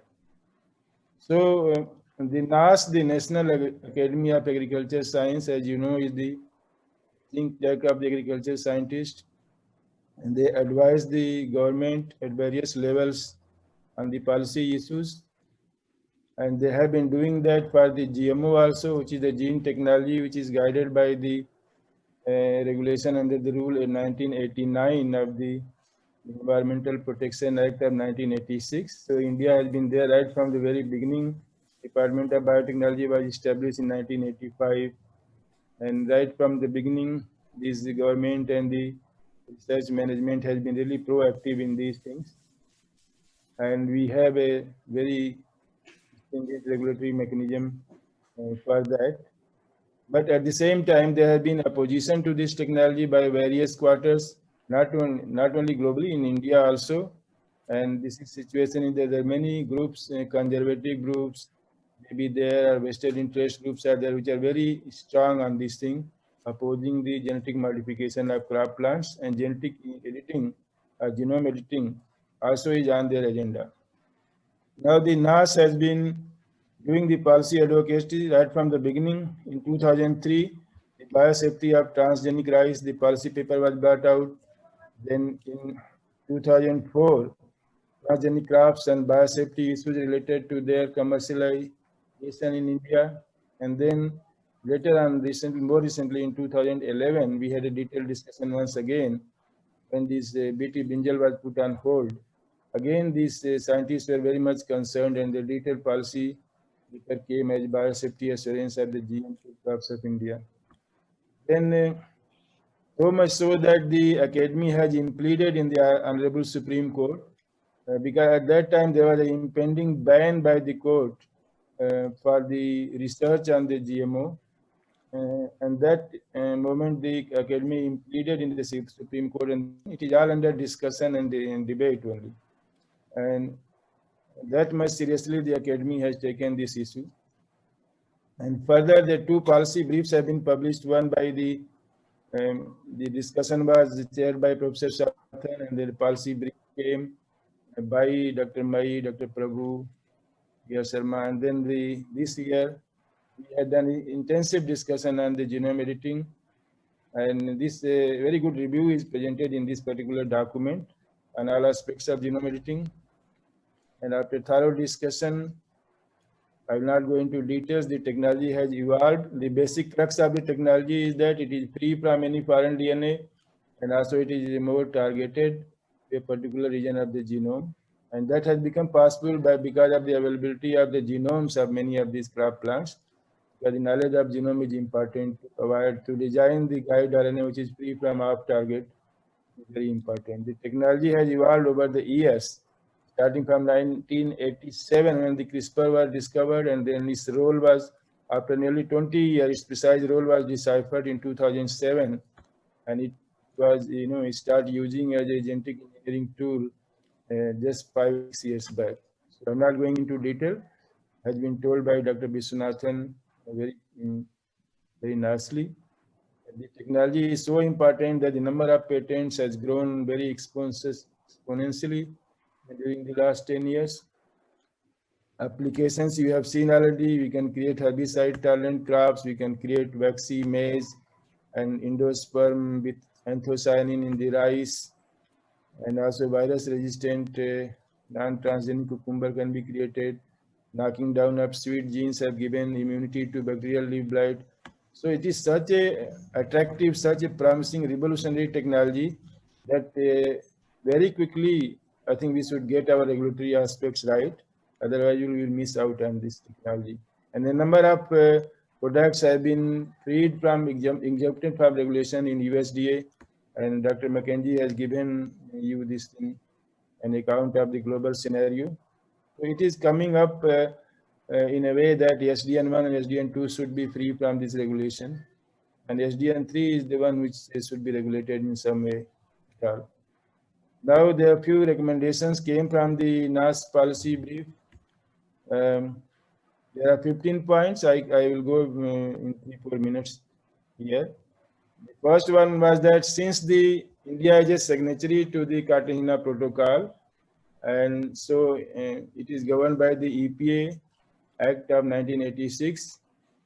And since the genetically edited organism, they start with the genetic transformation. So this will be also governed by this same rule. It cannot be away from this rule because we are starting with genetic engineering. And according to definition, this falls into this category. But the product is free from foreign DNA. So in that light, the whole discussion went on. And the second point was that NAS group felt that this was based on a draft guideline which was circulated by Department of Biotechnology, which has clubbed all the animals, plants, and human cells together in one document. And it was rather elaborate and probably asking for too much data. So we felt that the first thing was recommended is that we should have the disaggregated differentiated approach. There should be separate guidelines for animals, plants, and the human biomedical things. Because the level of complexity and safety risk are different. Then the fourth point was that we said that we should have a standard categorization like SDN1, SDN2, and SDN3, which has been described already very nicely. And the committee recommended that the final products of SDN1 and SDN2 developed through genome editing are free from any foreign DNA, and they are indistinguishable from the products developed through conventional breeding, which is done using either natural genetic variation or induced mutations. So therefore, it is not necessary, and also it is not possible. Because if there is no foreign DNA, how will you know that it was developed through genetic engineering, genome editing, or through conventional breeding? Even if you want to regulate, you cannot regulate because there is no footprints of genome editing there. So then it was very strongly agreed, and as around the world, the same thing is happening, that SDN1 and SDN2 need not to be regulated. Now the sixth point was that it is a precise and targeted mutagenesis tool. It's just like another plant breeding tool, but it is very advanced tool. It saves time and increases the speed of developing traits in the plants. And they do not carry, this point has been emphasized in more than one way, that SDN1 and SDN2 need not be regulated for the regulation of the risk assessment. And then how we go about the regulation, because the rule 1989 says that any product of genetic engineering must be regulated. So then people came out with this exemption under that rule, the rule 20. There was an exemption which has been granted as an exemption to the pharma products.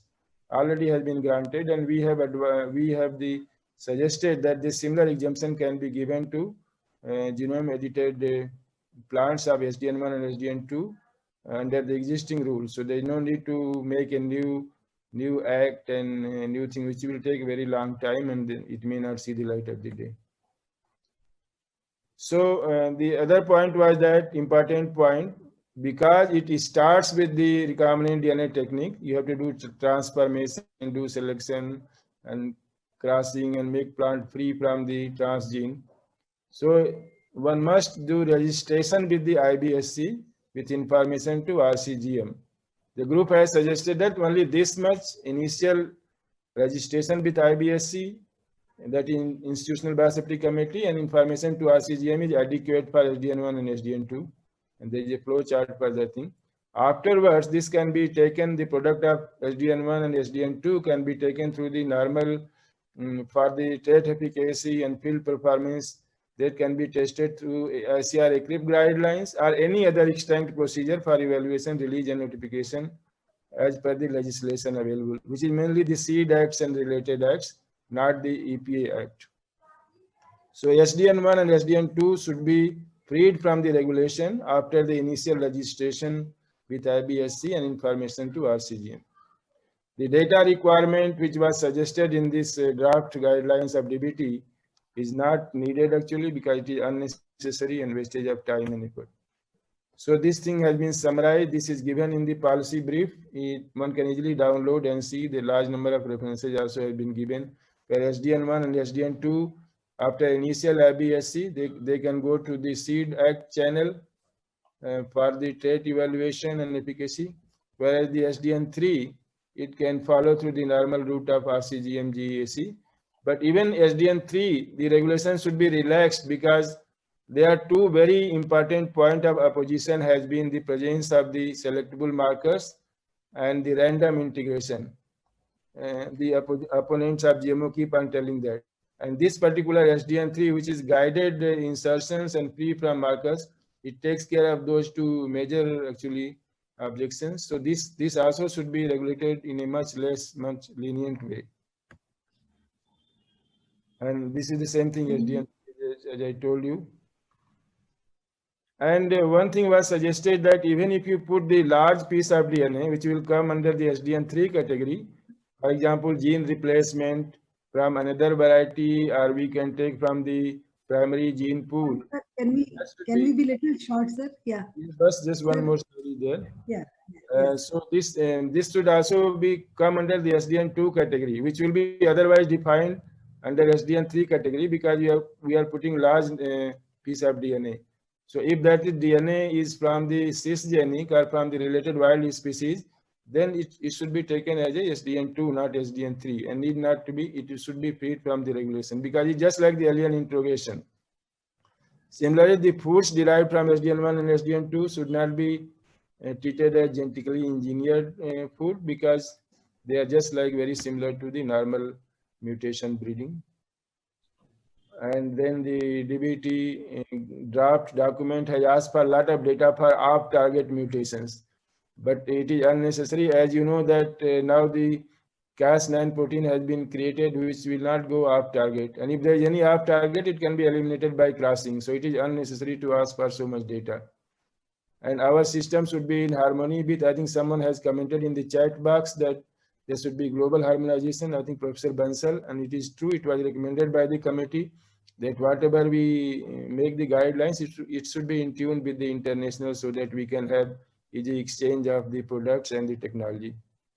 And then the group felt actually that there is tremendous benefit of this technology, and the public and the policy makers should be properly actually communicated with the benefits of this technology, so there is a broad acceptance very quickly.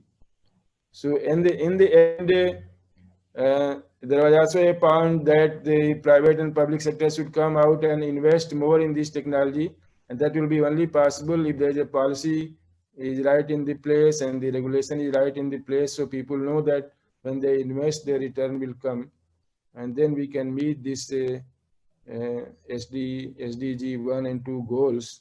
And this is a very potent technology to ensure that the SDG goals are made at a very fast speed.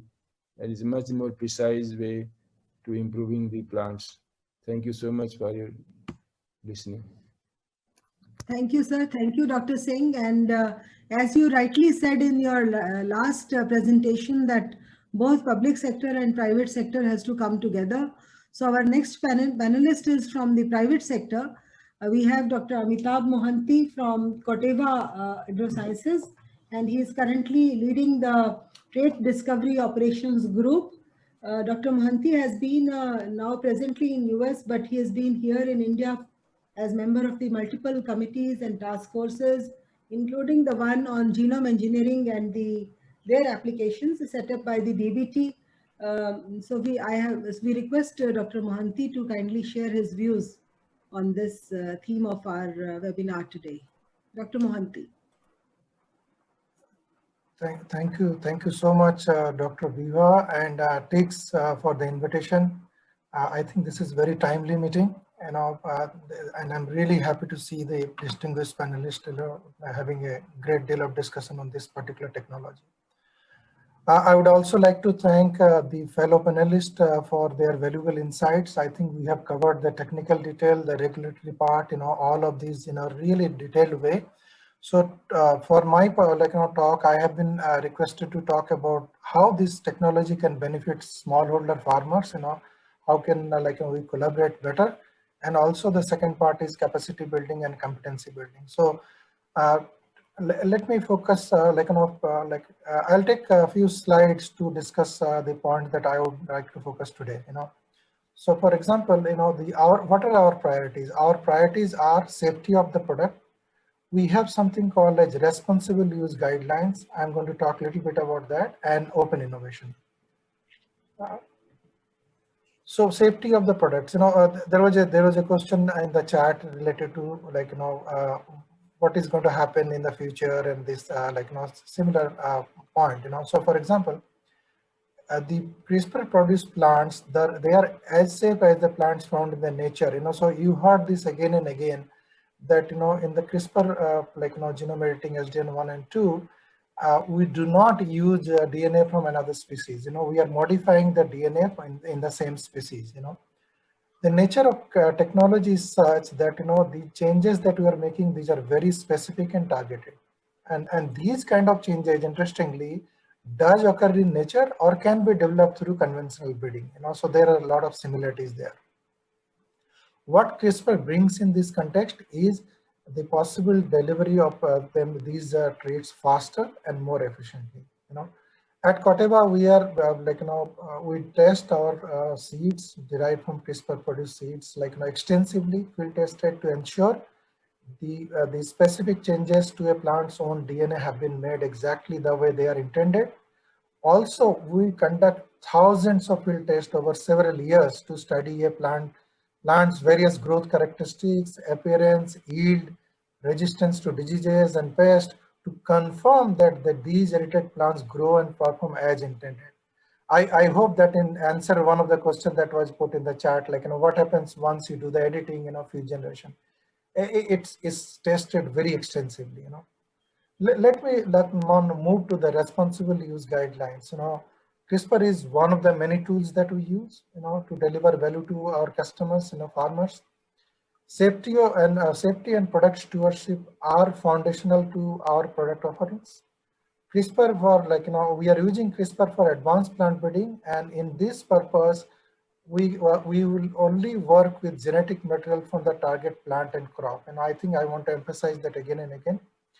We believe in committed to open, transparent, and timely communication about CRISPR, and I have been doing this for a long time.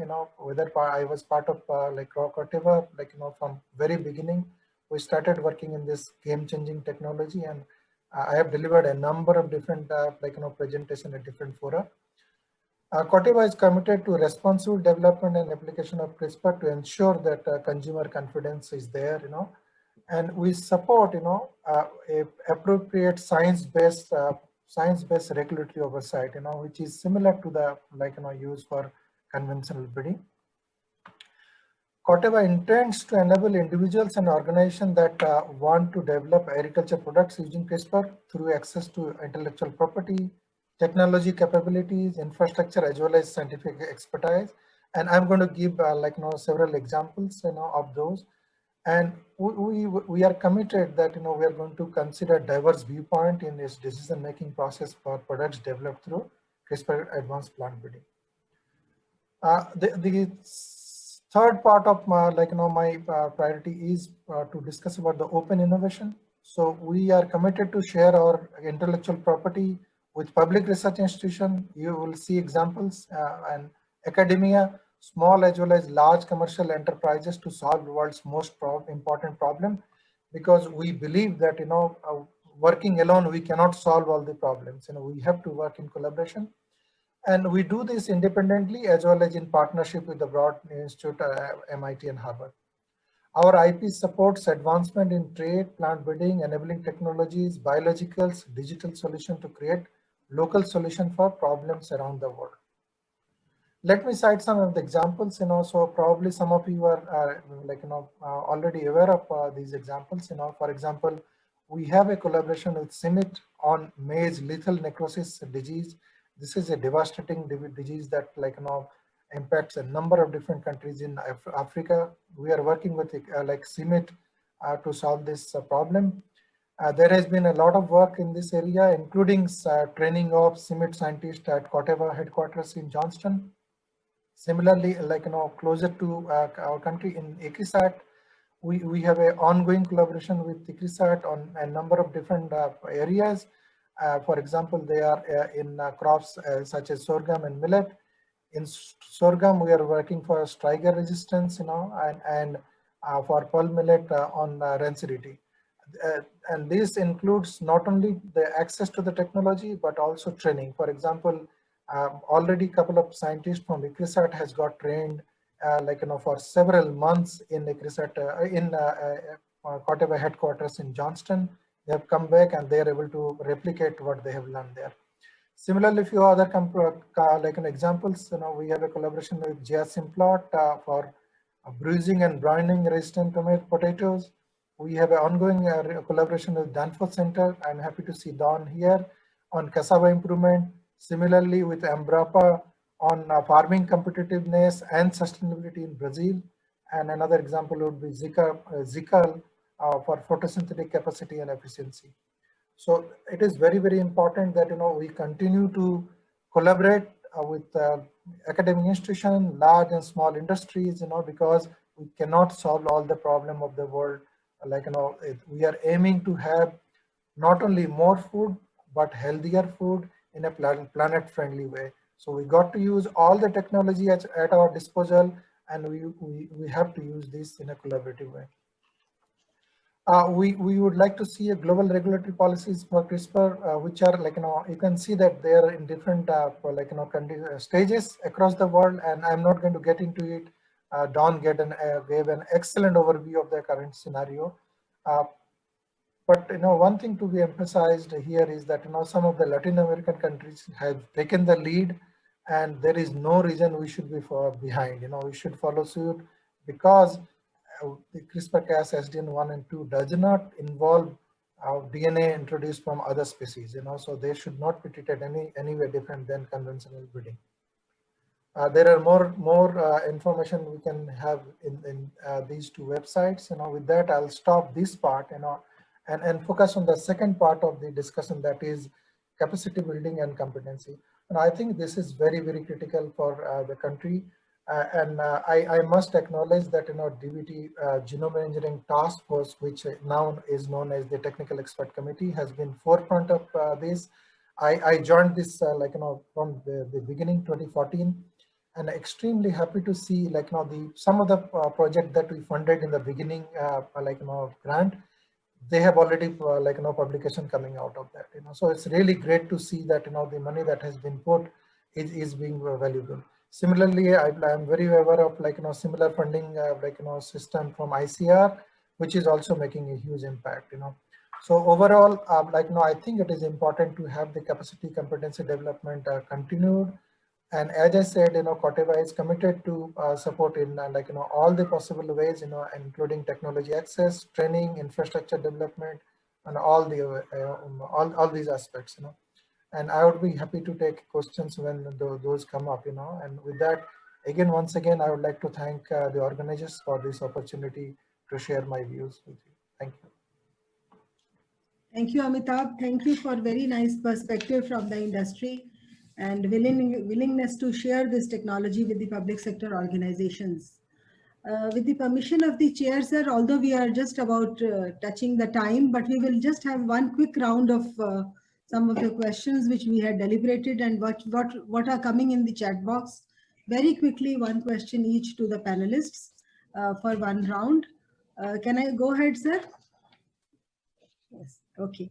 So, Professor Deepak Pental, sir, we have been getting a lot of, questions for you, where people are trying to seek the guidance. Basically, you have stressed the importance of the need for novel strategies to deal with a lot of problems that the agriculture is facing. We have a large group of researchers, scientists who are in the audience, and we can see their request to, with your guidance on the type of crops and traits that could be taken up, should be taken up for applying this gene editing in the Indian scenario. People are highlighting things like traits important for post-harvesting, vegetatively propagated crops, etc. So your views and guidance on this factor, sir. Well, every crop has issues. If you take rice, blast, bacterial blight, sheath blight, and we have to find out as good science students what intervention will give us the best results. If we have genes in the primary gene pool, by all means map them and go ahead and introgress them. If we do not have enough genes in the primary gene pool, then we can either, if the resistance is due to our genes, we have to mobilize our genes. You can do it through genetic engineering and now through genetic genome editing also. If the wild type allele can be achieved by some STN2 type of intervention, that can be done. For perennial crops, but for food crops where the life cycle is very long, and the quality is very important. There, the interventions may be more difficult. With crops, it may be easier. So you have to see what do we know, what is the knowledge on that crop, what are the major pests and pathogens and diseases of that crop, and then what is the best strategy to use.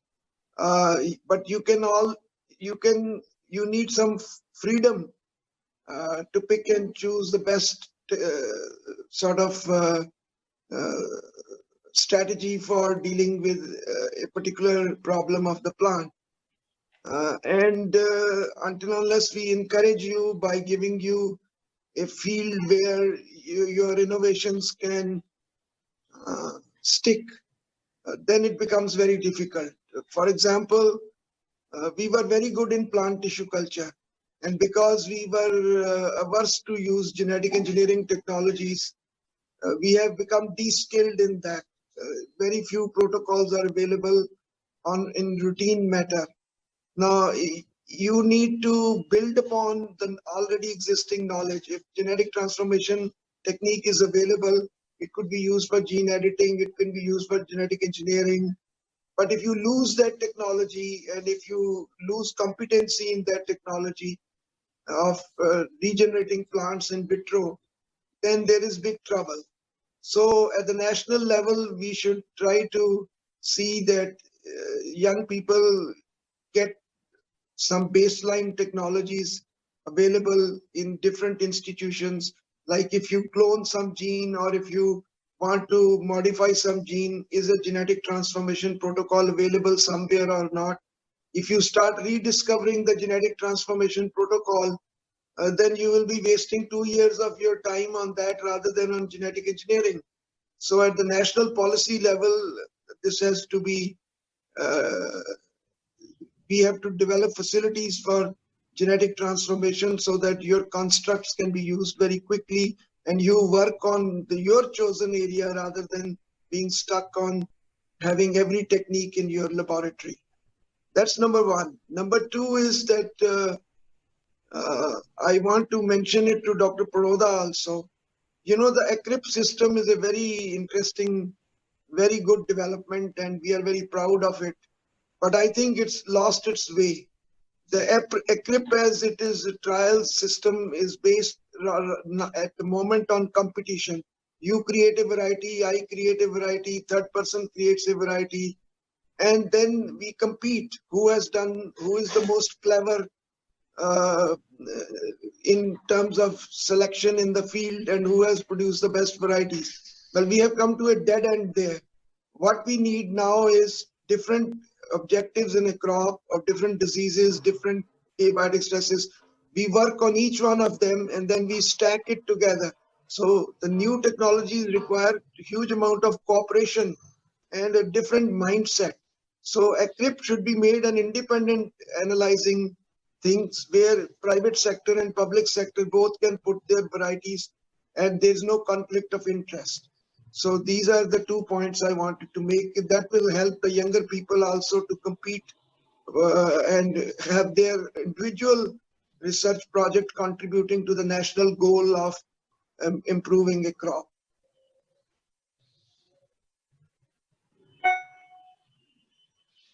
Thank you, sir. Thank you very much.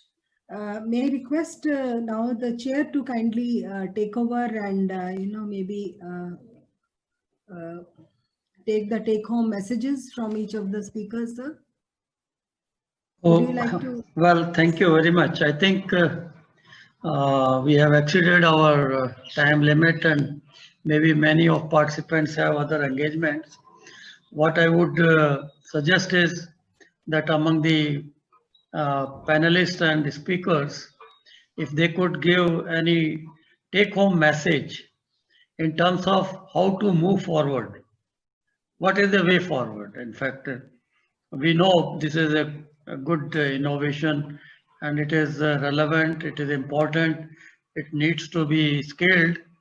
But then, in your view, what is that in priority that we must try to address so that we are able to make an impact in terms of what is already available. So could I start with the same sequence of presentations of our speakers?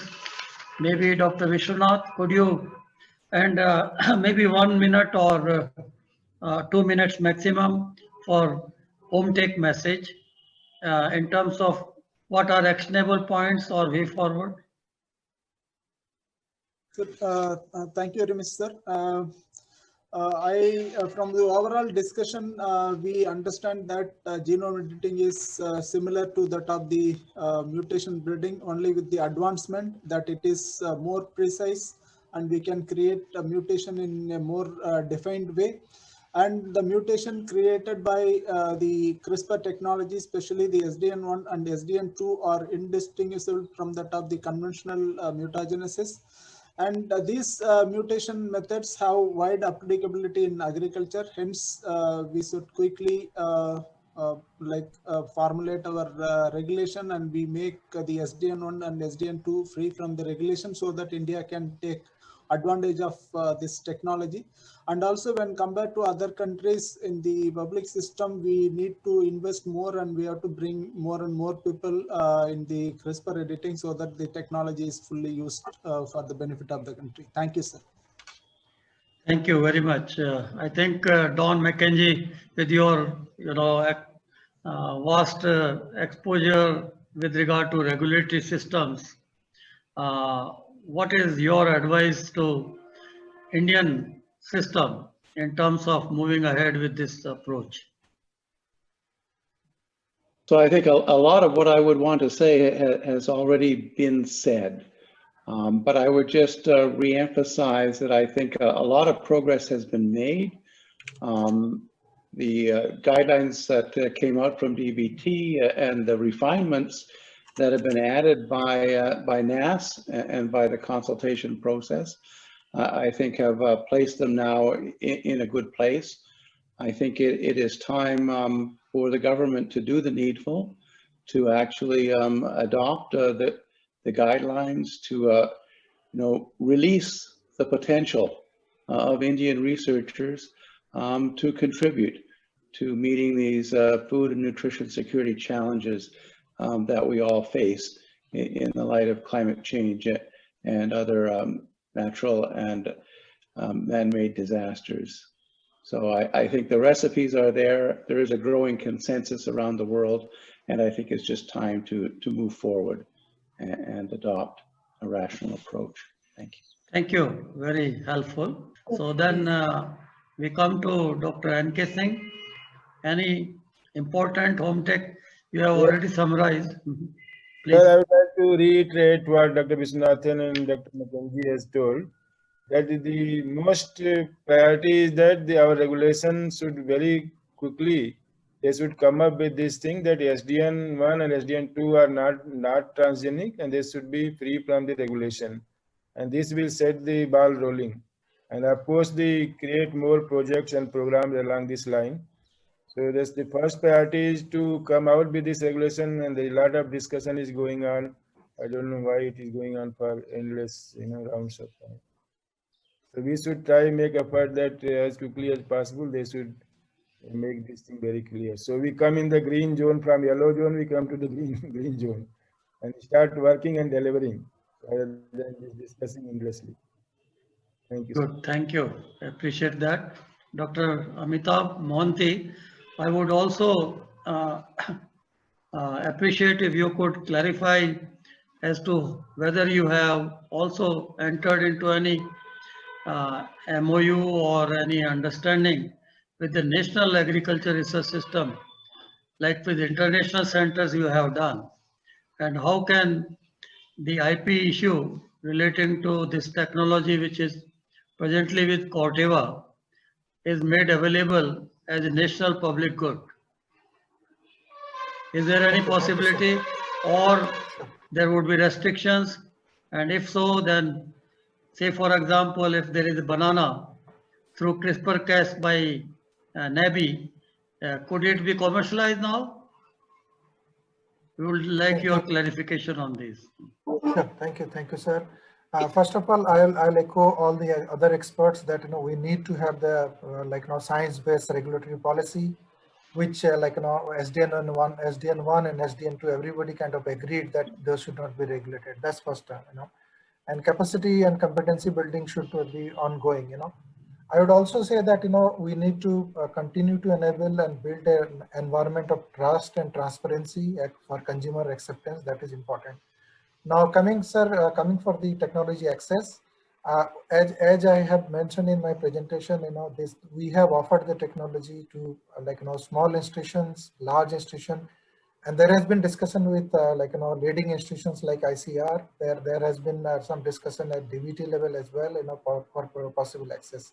So Cortez is willing and able to provide technology access to everyone who is interested in using this technology. So and as you would have seen, sir, several of them I listed, and there are several more which is ongoing right now.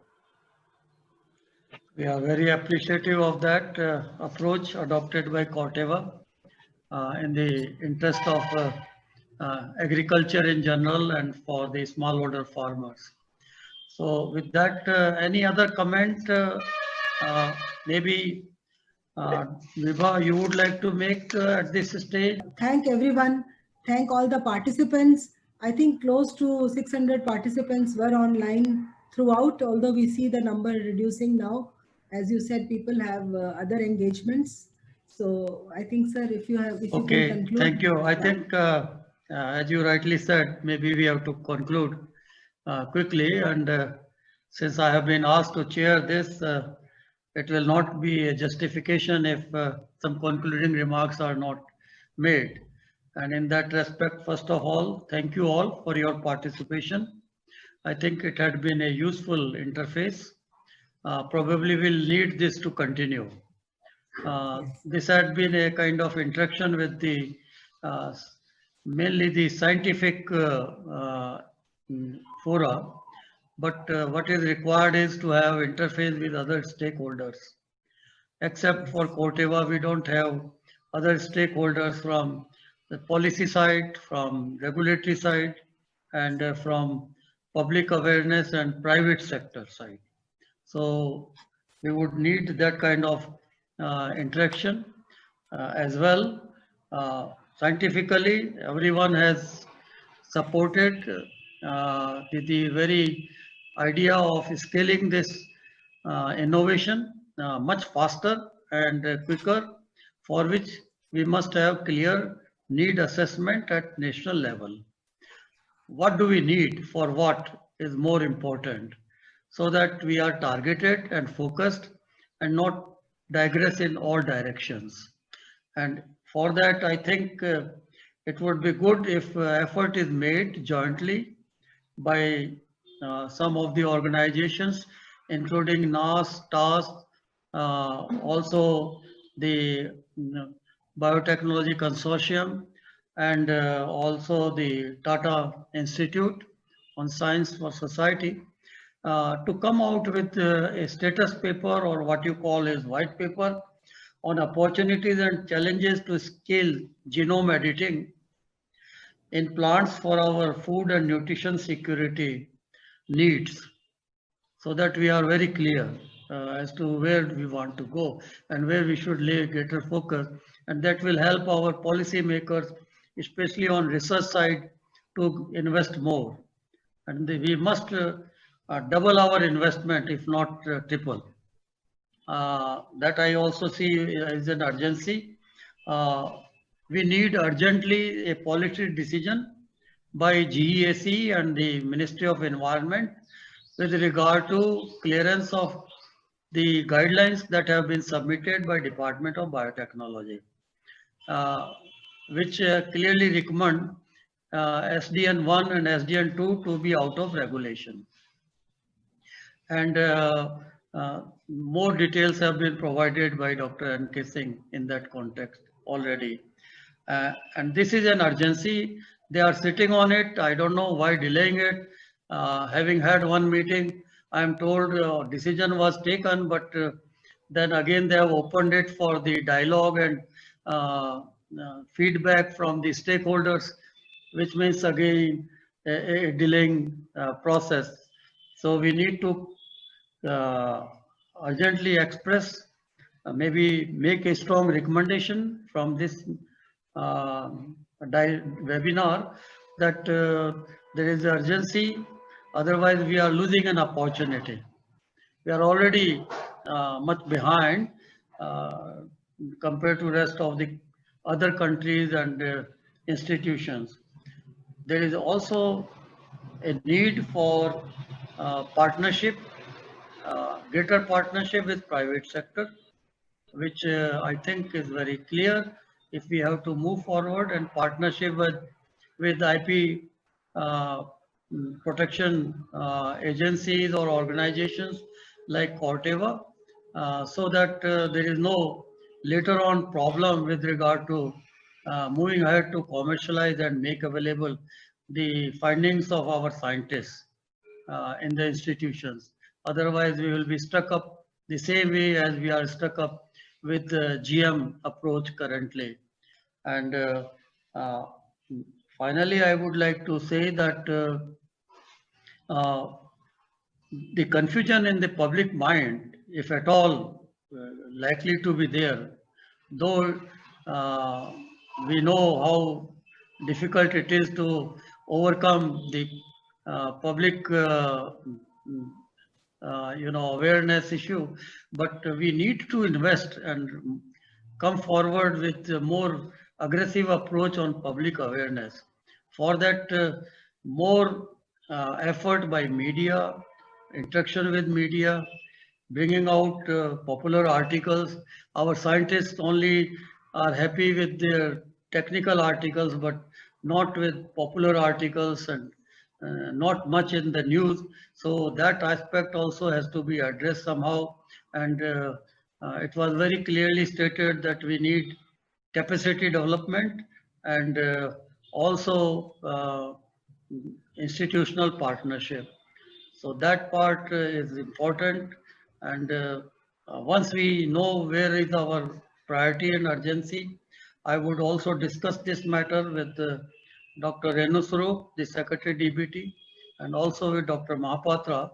And through their various programs, which are already in place, like BIRAC, and also by the ICR, the support to new initiatives in this area, and more support to the scientists working, and maybe why not have a mission mode program on CRISPR-Cas technology at the national level, jointly by DBT and ICR, that we had at one time, like mission program of testing and release of BT cotton, jointly by DBT and ICR, and Dr. Pentel had made a mention of coordinated program. We did use those coordinated sites for testing and for release of BT cotton. So that kind of linkage and partnership would be very critical. So I personally would like to finally say thank you all. It had been a pleasure to listen and to gain more insight into the advancements and developments globally that are relating to this. But to me as a breeder, as someone had said, I wish we had started plant breeding research now. Then when we had started, say 5 decades ago, when we didn't know how to really bring in desirable genes into our end products. So the young generation is very fortunate to take benefit of this approach. They are lucky, they must help, and there is definite need for more of crop advancement and activities and acceleration of plant breeding work. Even FAO has clearly said that plant breeding globally has declined, and there is less use of, even in the first international Agrobiodiversity Congress that we organized in Delhi 2 years ago. It came out very clearly that very little of wild and close relatives have been used in the breeding work over the last 2 to 3 decades than what possibly they were before.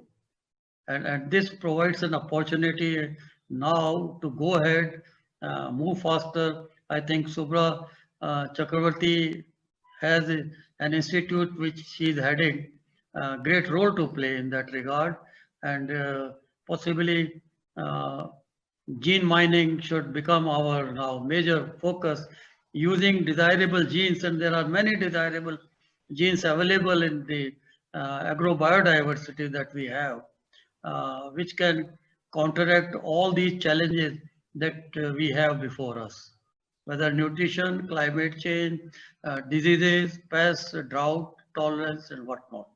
I have no doubt about it. And only thing is, how can we make use of this disruptive innovation? I consider this as disruptive innovation, like, you know, we had cell phone technology available to everyone, rich and the poor. Here it will be a disruptive technology to all breeders, whether in the advanced countries or in the developing countries. Only thing is we have to make this technology uh, international public good. And that is the challenge.